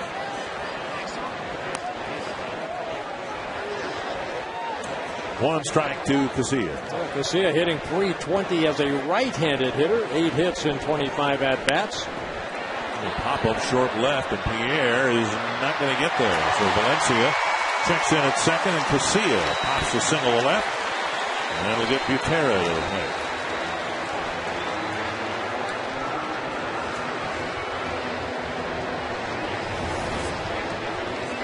So the Twins had a threat in the 4th, another threat in the 5th, and a 2-out threat going building here in the 7th. A walk and a single, and Butera hoping to roll the lineup over with a 2-out hit. Yeah, you know, Mark Burley, again, this is his 44th career start against the Twins. He's had some bad outings against the Twins where the Twins have been able to put good runs together, big hits together off of them. But again, the 24 wins, 17 losses. A ball hook foul.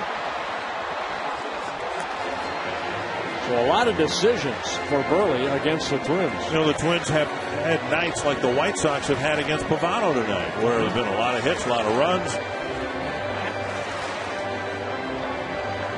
It's such an important game for the White Sox, and must have been some comfort to them to know they've got Burley on the mound, the veteran who's been in situations like this hundreds of times. 1 strike. And Butera takes strike 2. I think there's a calmness with the White Sox with Buehrle on the mound. He just, he just shows a lot of confidence because he knows how to pitch. He'll work up and down. He's a lot like Pavano when Pavano was on. John Danks credits Mark Buehrle a lot for his success at the major league level. The left-hander we saw a couple nights ago here. Hook foul, hit well, but hook foul. And in another way, Kevin Slowey. I mean, the way he's pitched as of late has credited Mark Buehrle for watching him, how he controls the speed-up game more or less, and his approach out on the mound.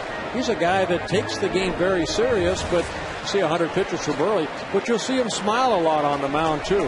He really enjoys being out there. Down low, 2-2.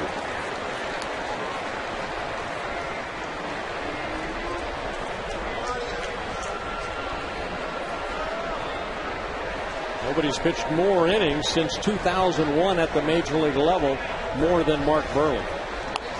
Right off the end of the bat. The concern for the White Sox isn't Buehrle, it's their rotation. White Sox have lost now 4 series in a row because their starters have struggled.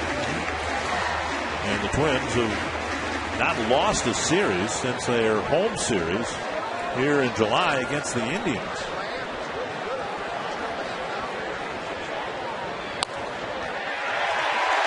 Just foul. Gary Darling had the ball land about 20 feet from him, and he saw it land on the wrong side of the line. Yeah, I mean, Butera almost got a double right there. Maybe an RBI or 2, but right here just hooking the ball, and the ball just almost hits the line. By the width of the baseball, looked like he made the right call. And Butera has been putting the barrel of the bat on the ball throughout this at bat. He just hooked everything foul. Quick trip to the mound by the catcher A.J. Pierzynski.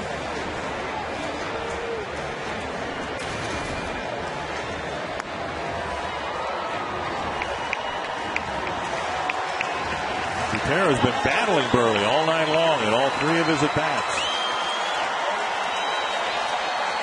And another 2-2 coming.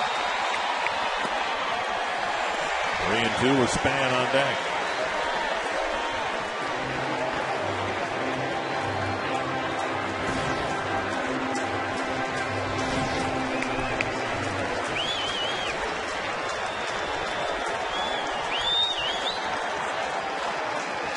Runners go, and the pitch popped up. Beckham backpedaling. And the Twins leave 2 more aboard. 7 shutout innings for Mark Buehrle and a 7-0 Chicago lead.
Any size soft drink or sweet tea is just $1, and every large soft drink comes in a Justin Morneau cup.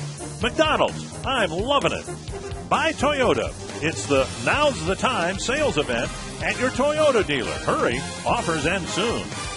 And by the fast, reliable, secure, heavy-duty internet from Qwest. Glenn Perkins got the Twins through the 7th. Now he'll pitch to the White Sox in the 8th. Juan Pierre leading things off. And Perkins delivers strike 1.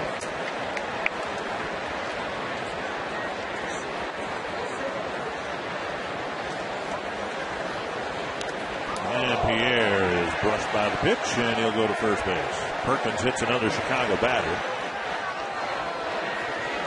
And the leadoff man is on yet again. 7th time in 8 innings that the leadoff man has reached. Well, again, that's a third hit batsman for Perkins. And again, you can see Butera sitting inside and just clipping the arm of Pierre right there, the right arm. Twins not holding on Pierre, and here's a line and another base hit. Vizquel with the 18th Chicago hit. So Perkins working himself into an immediate jam again here in the 8th inning, hitting a batter. Vizquel picking up his 3rd single of the ball game. The amazing thing to me is here the White Sox have hit just 1 home run, and because it was a leadoff home run, it was a solo home run. They've had guys on base in seemingly every at bat. Here's Rios, pops one up. Infield fly rule should be called. Rios is out, 1 away. And Konerko hit the home run, and it's tonight's Coors Light Cold Hard Blast. Yeah, home run number 31 on the year for Paul Konerko. It's his 6th season as a Chicago White Sox. He has hit 30 home runs or more. That going into the bullpen area. That coming in the top of the 5th inning. Miguel Cabrera hit his 31st today for the Tigers in their loss at Yankee Stadium. Jose Bautista leading both leagues with 37. Konerko takes a strike.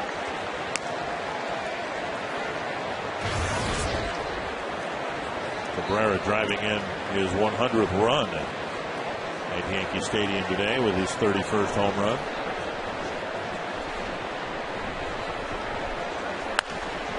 And that's fair between Valencia and the line. Hit number 19. And another Chicago run. 2 Chicago runs. And Konerko is 5 for 5 in tonight's game. Yeah, driving in 4 runs is Paul Konerko. Fastball up again, and Konerko hitting it right down that 3rd baseline. A 2-run double for Konerko. Couple singles, a home run, and now an RBI single. Right now an RBI 2-run double. 19 hits, 9 runs.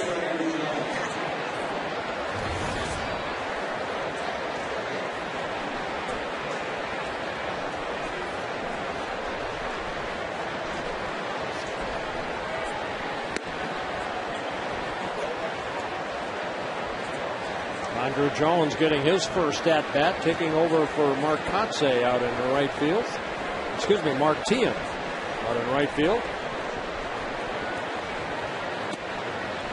And a strike, 1-1. There's Andre Jones. That was the offense last night for the Chicago White Sox when he hit a 3-run home run off of Liriano in the 2nd inning.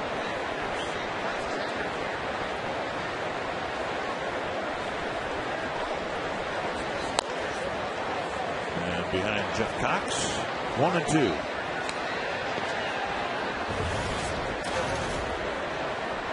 This game, unless it turns back around in extremely dramatic fashion, will continue a pattern where the White Sox have won 1 game in every series so far. Towering pop-up, short center. Span with the catch, and out number 2.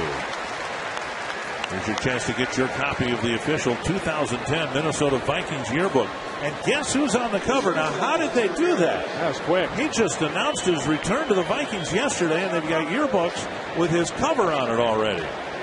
Log on to foxsportsnorth.com and click the Vikings tab and look for the Vikings yearbook link to order your copy online for just $9.99. Go Vikings.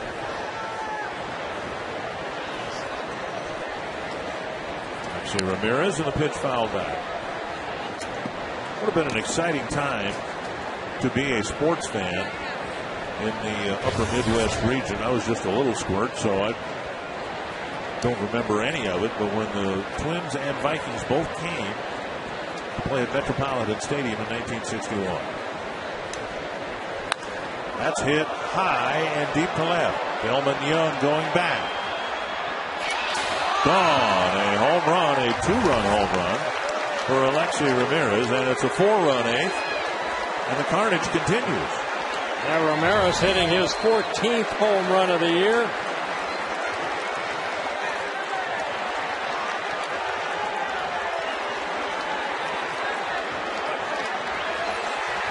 And an 11-0 lead. Breaking ball just kind of hung right there, and Ramirez gets his third hit of the ball game. You kind of know when you throw a ball right there, you kind of put your head down and say, okay, I'll get a new ball, please. Been there, done that.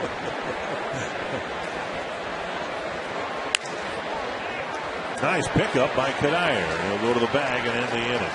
A hit batter, 3 hits, 4 more Chicago runs, and they lead 11-0.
Beautiful night for baseball here between the Twins and the Chicago White Sox, and we're going to break the whole ball game down tonight on Quest Twins Live, featuring the Toyota postgame. Matt Burley baffles the Twins. Mark Burley with a good performance tonight. He goes 7 strong innings for the White Sox en route to possibly his 12th victory of the season, giving up just 5 hits. The 50 greatest Twins tonight will honor Ken Hrbek.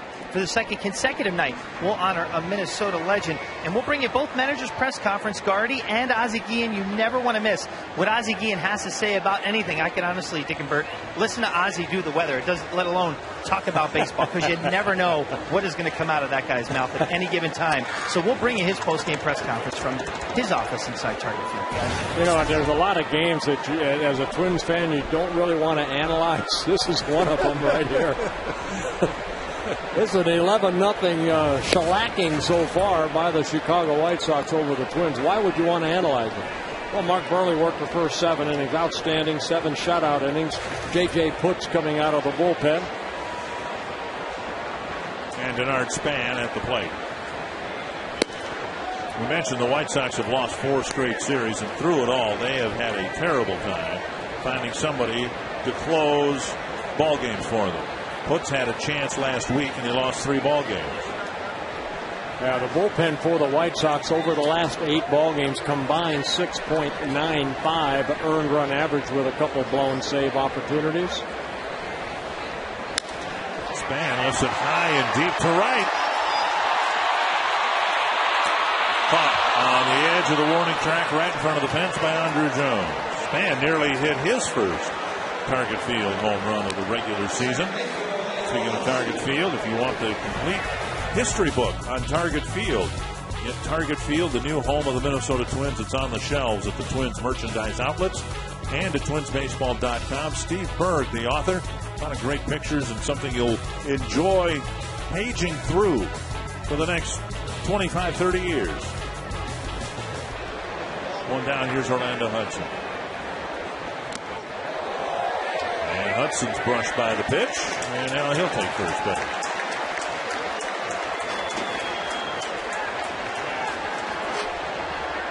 And all eyes on home plate umpire Bruce Dreckman, who's letting it play out. Well, fastball inside, just flipping, looked like the uniform of Hudson. Here's Mauer. A bouncer to second and 2 lineouts, 1 to short and 1 to center.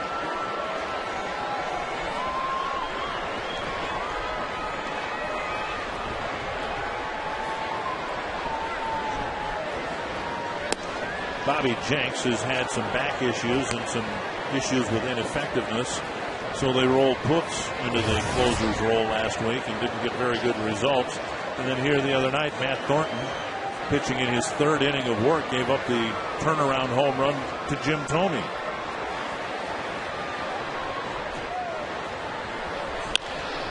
And Mauer lifts a lazy fly to left. The air is under it. Hudson was off with the pitch. He'll backpedal to first, 2 away. You know, and that seems to be a far more common occurrence this year. With Ozzie Guillen now and Herm Schneider coming out, and they've got an issue they're concerned about with J.J. Putz. Jonathan Papelbon of the Red Sox has really struggled. It kind of looked like he was holding his right side a little bit. They're looking down on the ground. The Mets last year declined Putz's option for this year. Was of concerns about his elbow. He had surgery on that right elbow in June. Had some bone spurs removed. Also a little minor tear in that elbow. But Putz, one time when he was with the Seattle Mariners back in 2007, he won the American League Rollins Relief Award. Won, saved 40 ball games for the Mariners in 2007. He was brought to New York to kind of be the setup man to Rodriguez, Francisco Rodriguez. When he was closing games in Seattle, his setup guy was Eddie Guardado, and Eddie really mentored him about the mentality needed to be an effective closer.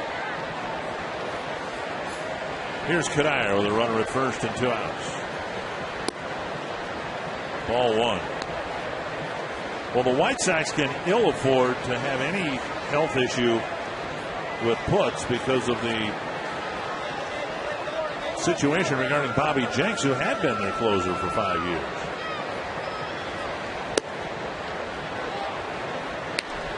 One and one. Oh, Matt Thornton has saved some ball games. J.J. Putz has been given that opportunity with Jenks, nursing that bad back. Jenks threw off the bullpen mound the other day, and he reports that he's fine, that they don't have to put him on a disabled list. But then, as we've discussed, the problem with elevating a Putz or a Thornton into the closer's role is the vacuum they create behind them when they do move to the end of the game. 2-1 to Cuddyer. And now 3-1 with Repko on deck. Repko getting a chance to hit in Young's spot if that spot comes up here in the 8th inning. It's 11-0.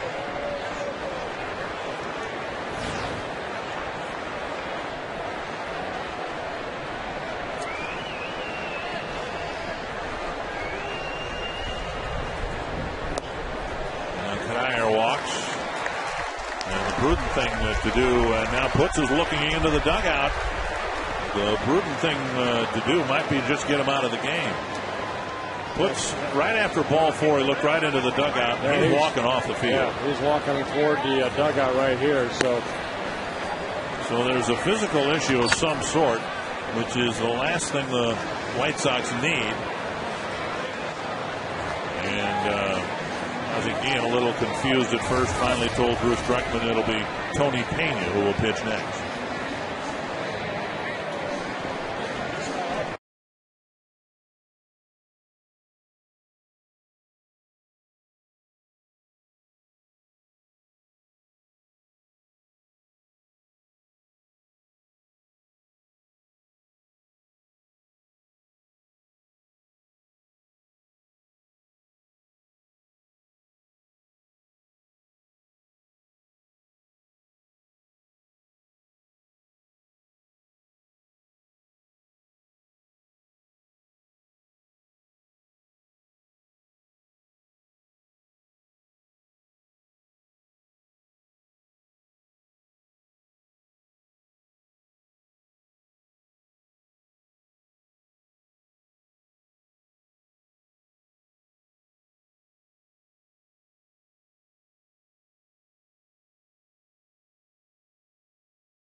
We're teaming up to gather equipment for youth baseball and softball players. Saturday, you can bring new or gently used equipment to the Twins-Angels game, or you can drop the donations off at Smalley's 87's restaurant on First Avenue. Cash donations will also be accepted. And if you write a check, the check doesn't have to be gently used. It can be beaten up as long as they can take it to the bank. Remember the equipment drive Saturday when the Twins host the Angels at 3:10. There you go, 10th birthday. You are hereby circled. And Harry Kittredge from Rochester, happy 80th birthday to you. A lot of birthdays celebrated here, along with J.J. Hardy of the Minnesota Twins. Tony Pena coming into the ballgame. He'll get as many throws as he feels need be to hopefully get the last out of this inning. Making his 41st relief appearance.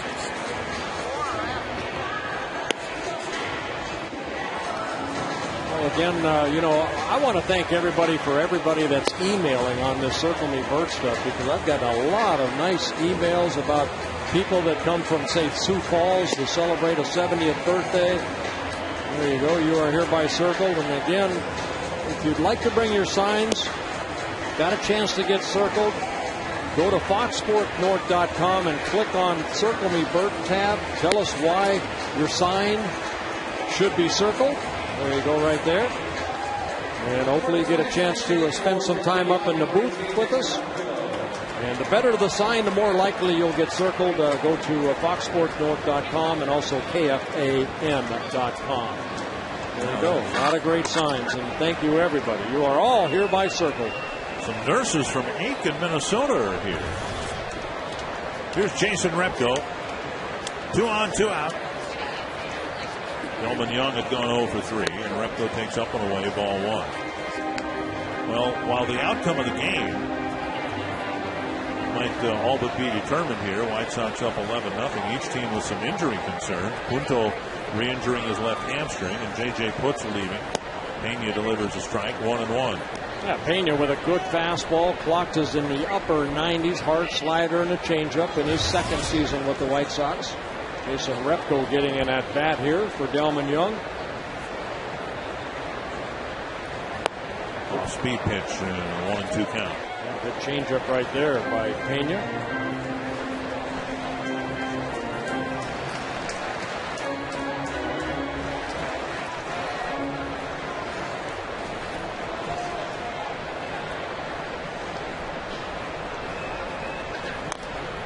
foul.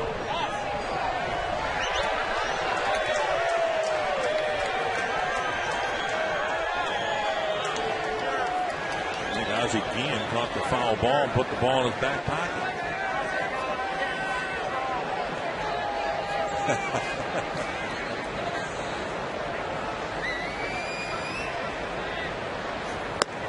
Ryan Tide, Repko nearly stepped into it. 3-2. Or 2-2, I beg your pardon. John Roush warming up. He'll get the top of the 9th inning.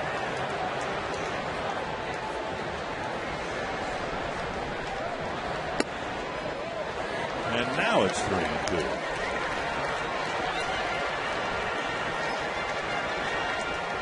Kubel hoping for a chance here.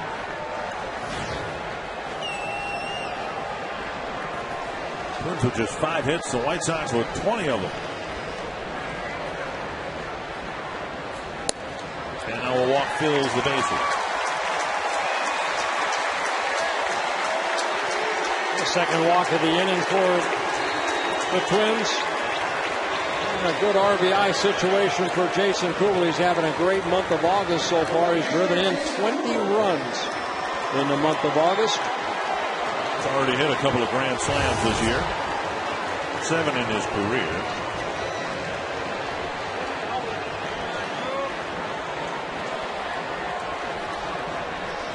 The Twins have filled the bases without a hit.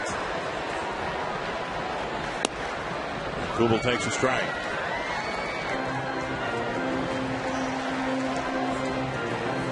Angels won the final game against the Red Sox. They'll be on their way here to the Twin Cities as soon as they get packed up at Fenway Park.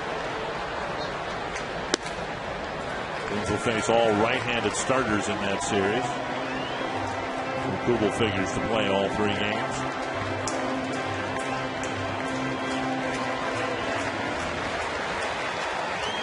Everywhere you look, there's a Twin base runner.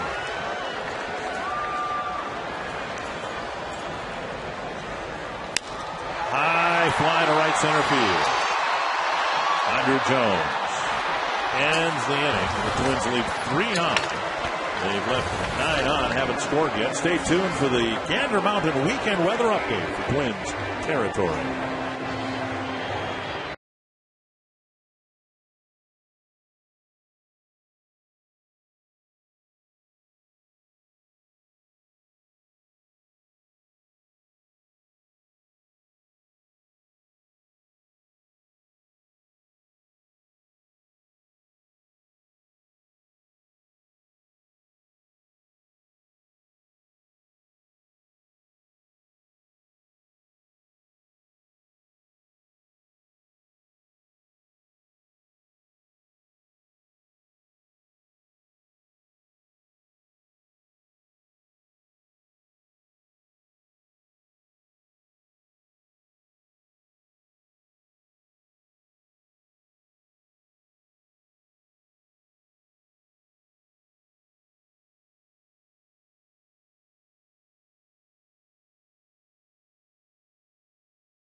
Despite the fielding plays we showed you, the White Sox have 11 runs, 20 hits. Teams haven't put a run up on the board yet, and now in the 9th inning, John Roush will pitch against his former team. That's a good thing that there was some good defense plays, or it'd be like an 18-0 lead. But here's John Roush. even though this is a situation that, you want to come in and throw strikes, and Roush able to do that. One pitch, one out off the bat of A.J. Pierzynski. And Roush has had some uneven outings, to say the least, since the All-Star break. And he got one out on the first pitch. You can see the size of Roush right there as he kind of gets patted on the back end by Michael Cuddyer. Looked like his little kid. Roush at 6'11". One down, and Gordon Beckham will hit.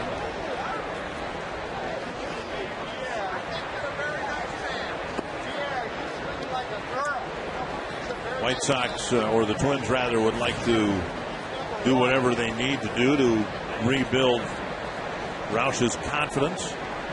Similarly, the White Sox would like to have a good outing from Bobby Jenks. He is warming up now. Looks like he's going to get the 9th inning. So Jenks with an inflated ERA, not closing for the White Sox, at least not yet. There's a pop-up left side of the infield, and Casilla scampers under it. And Roush, no longer the Twins closer, trying to put together a quick 9th inning in an 11-0 ball game. Well, that's one thing that Ozzie Guillen said, that he wants to get Bobby Jenks into some ball games before he's put into a save situation. So a perfect scenario right here to see if Bobby Jenks reacts to his muscle spasms he's had in his back. Yeah, don't know what the situation is with Putz, but Putz's situation certainly could impact the tracking of Jenks back into the closer's role. If Putz can't go for whatever reason he left the ball game here tonight. Well, the Twins are just happy as heck that they don't have to pitch to Juan Pierre anymore. 3 hits tonight, 4 hits last night. He's hit by a pitch. They're all singles, and they're just flares and ground balls, and that's his game. Yeah, but we've seen, a single to him is like a double to a normal person because he can get on steal. Not a stolen base situation right here, but a stolen base here tonight, 2 in last night's ball game. And it creates a lot of havoc on the base paths. Ball 1.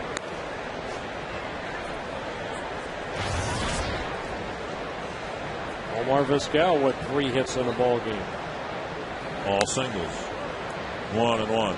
Well, they're the table setters for Ozzie Guillen, for Rios and Konerko, and a lot of times it's Quinton hitting in that number 5 hole.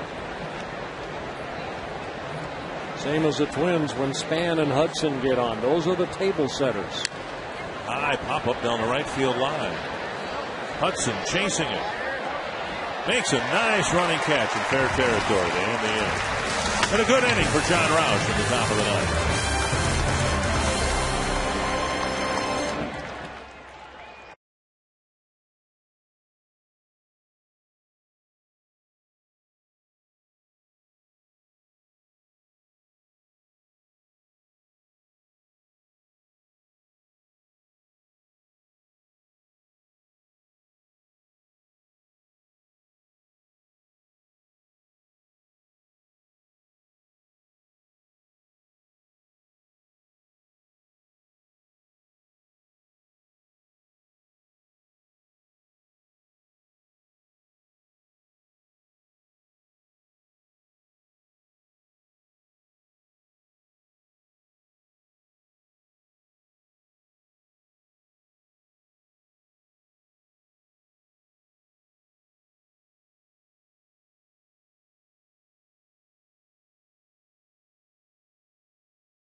Against each other, Mike Scioscia and Ron Gardenhire. And for 9 innings, we'll focus on the in-game strategy and the day-to-day demands of the job. Former Twins manager Tom Kelly will join us in the booth, and for a super fan experience, you can go to FoxSportsNorth.com, click on the Gardy tab, and join Robbie Ince Mikowski for live streaming and enhanced content. Yeah, it should be a lot of fun tomorrow night. Having Tom Kelly up here, great, success as a Twins manager, and then handing the baton to that man right there, Ron Gardenhire. Toyota game reset. Paul Konerko, great night tonight. 5 for 5, 4 runs driven in. He scored 3 runs. Juan Pierre, the pest, with 3 more hits here tonight. 4 in last night's ball game. And Mark Burley, 7 shutout innings. He's looking for his 12th win of the year. And although it's an 11-0 ball game, a very important outing, I would suspect, for Bobby Jenks, both physically and otherwise. Making his 47th relief appearance. You see the 23 saves he's been able to get for the White Sox. White Sox, as a staff in the bullpen, have 32 saves on the year. And fastball at the knees. Last time Jenks was on the mound here, he had a 3-run lead in the bottom of the ninth. And the Twins scored 4 runs and never made an out.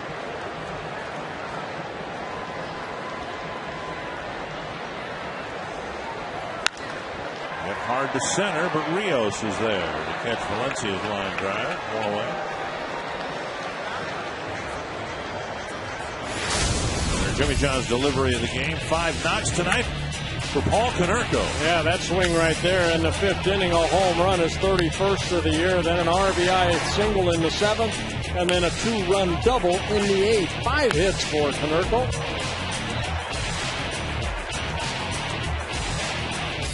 One gone here in the 9th, and Alexi Casilla.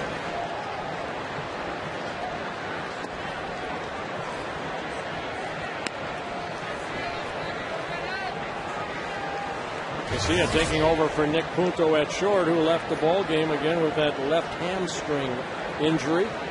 Casilla in his first at-bat as a right-handed hitter got a base hit. That off of Mark Burley in the 7th. One of the things I would imagine the White Sox will be looking at, Jenks' velocity. And of course, it varies from gun to gun, park to park. But we've seen Jenks here tonight clocked at 92, 93. Typically, he's in the 95 range.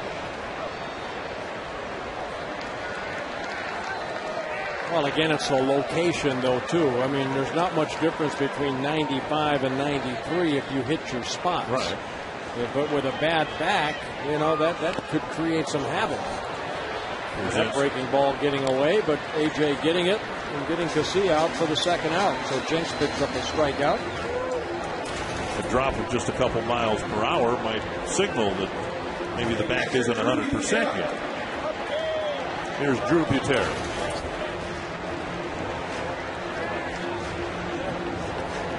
Butera got the first Twins hit with 2 out in the 3rd. By then, the White Sox already had a 4-0 lead.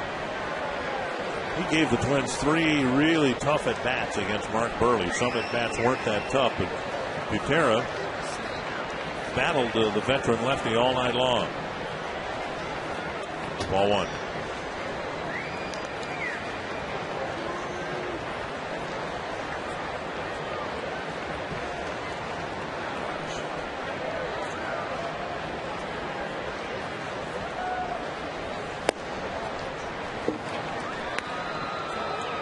One and one.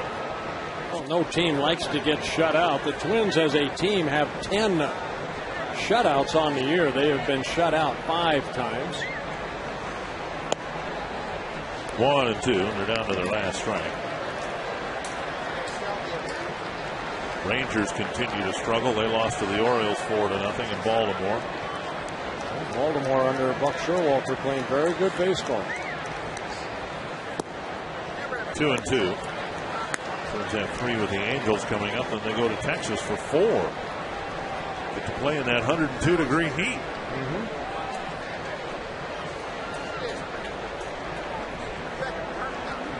2 and 2 to Butera. Right off the end of the bat.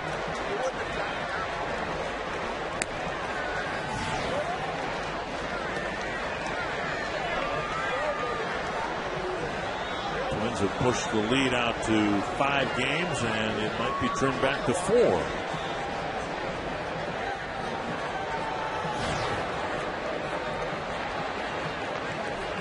I'm going to go out on a limb and say it will be. So you're of the belief that anything can happen in baseball up to a point. Up to the last strike when you're down 11-0. Yeah, Yes. okay. All right. Still some smiles on the Twins fans. They've enjoyed Target Field here. A lot of them maybe here for the first time. 2-2. And now full count. Well, I mean, here we are. We're pretty deep into August. The Twins have only lost 4 series here. They've lost a series to the Yankees, to the Braves, the Rays, and the Indians. Hey, it is hard to sweep somebody, you know, and you know, Chicago, how many times have the Twins had an opportunity to sweep somebody? And, you know, they always seem to lose that last ball game. Here it comes. Here it comes. Oh, below us.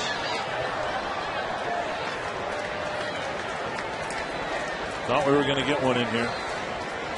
Well, last night it almost came in. Same direction, but just a little short.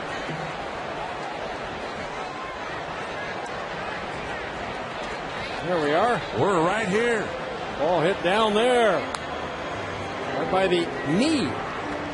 The M and the E. And welcome.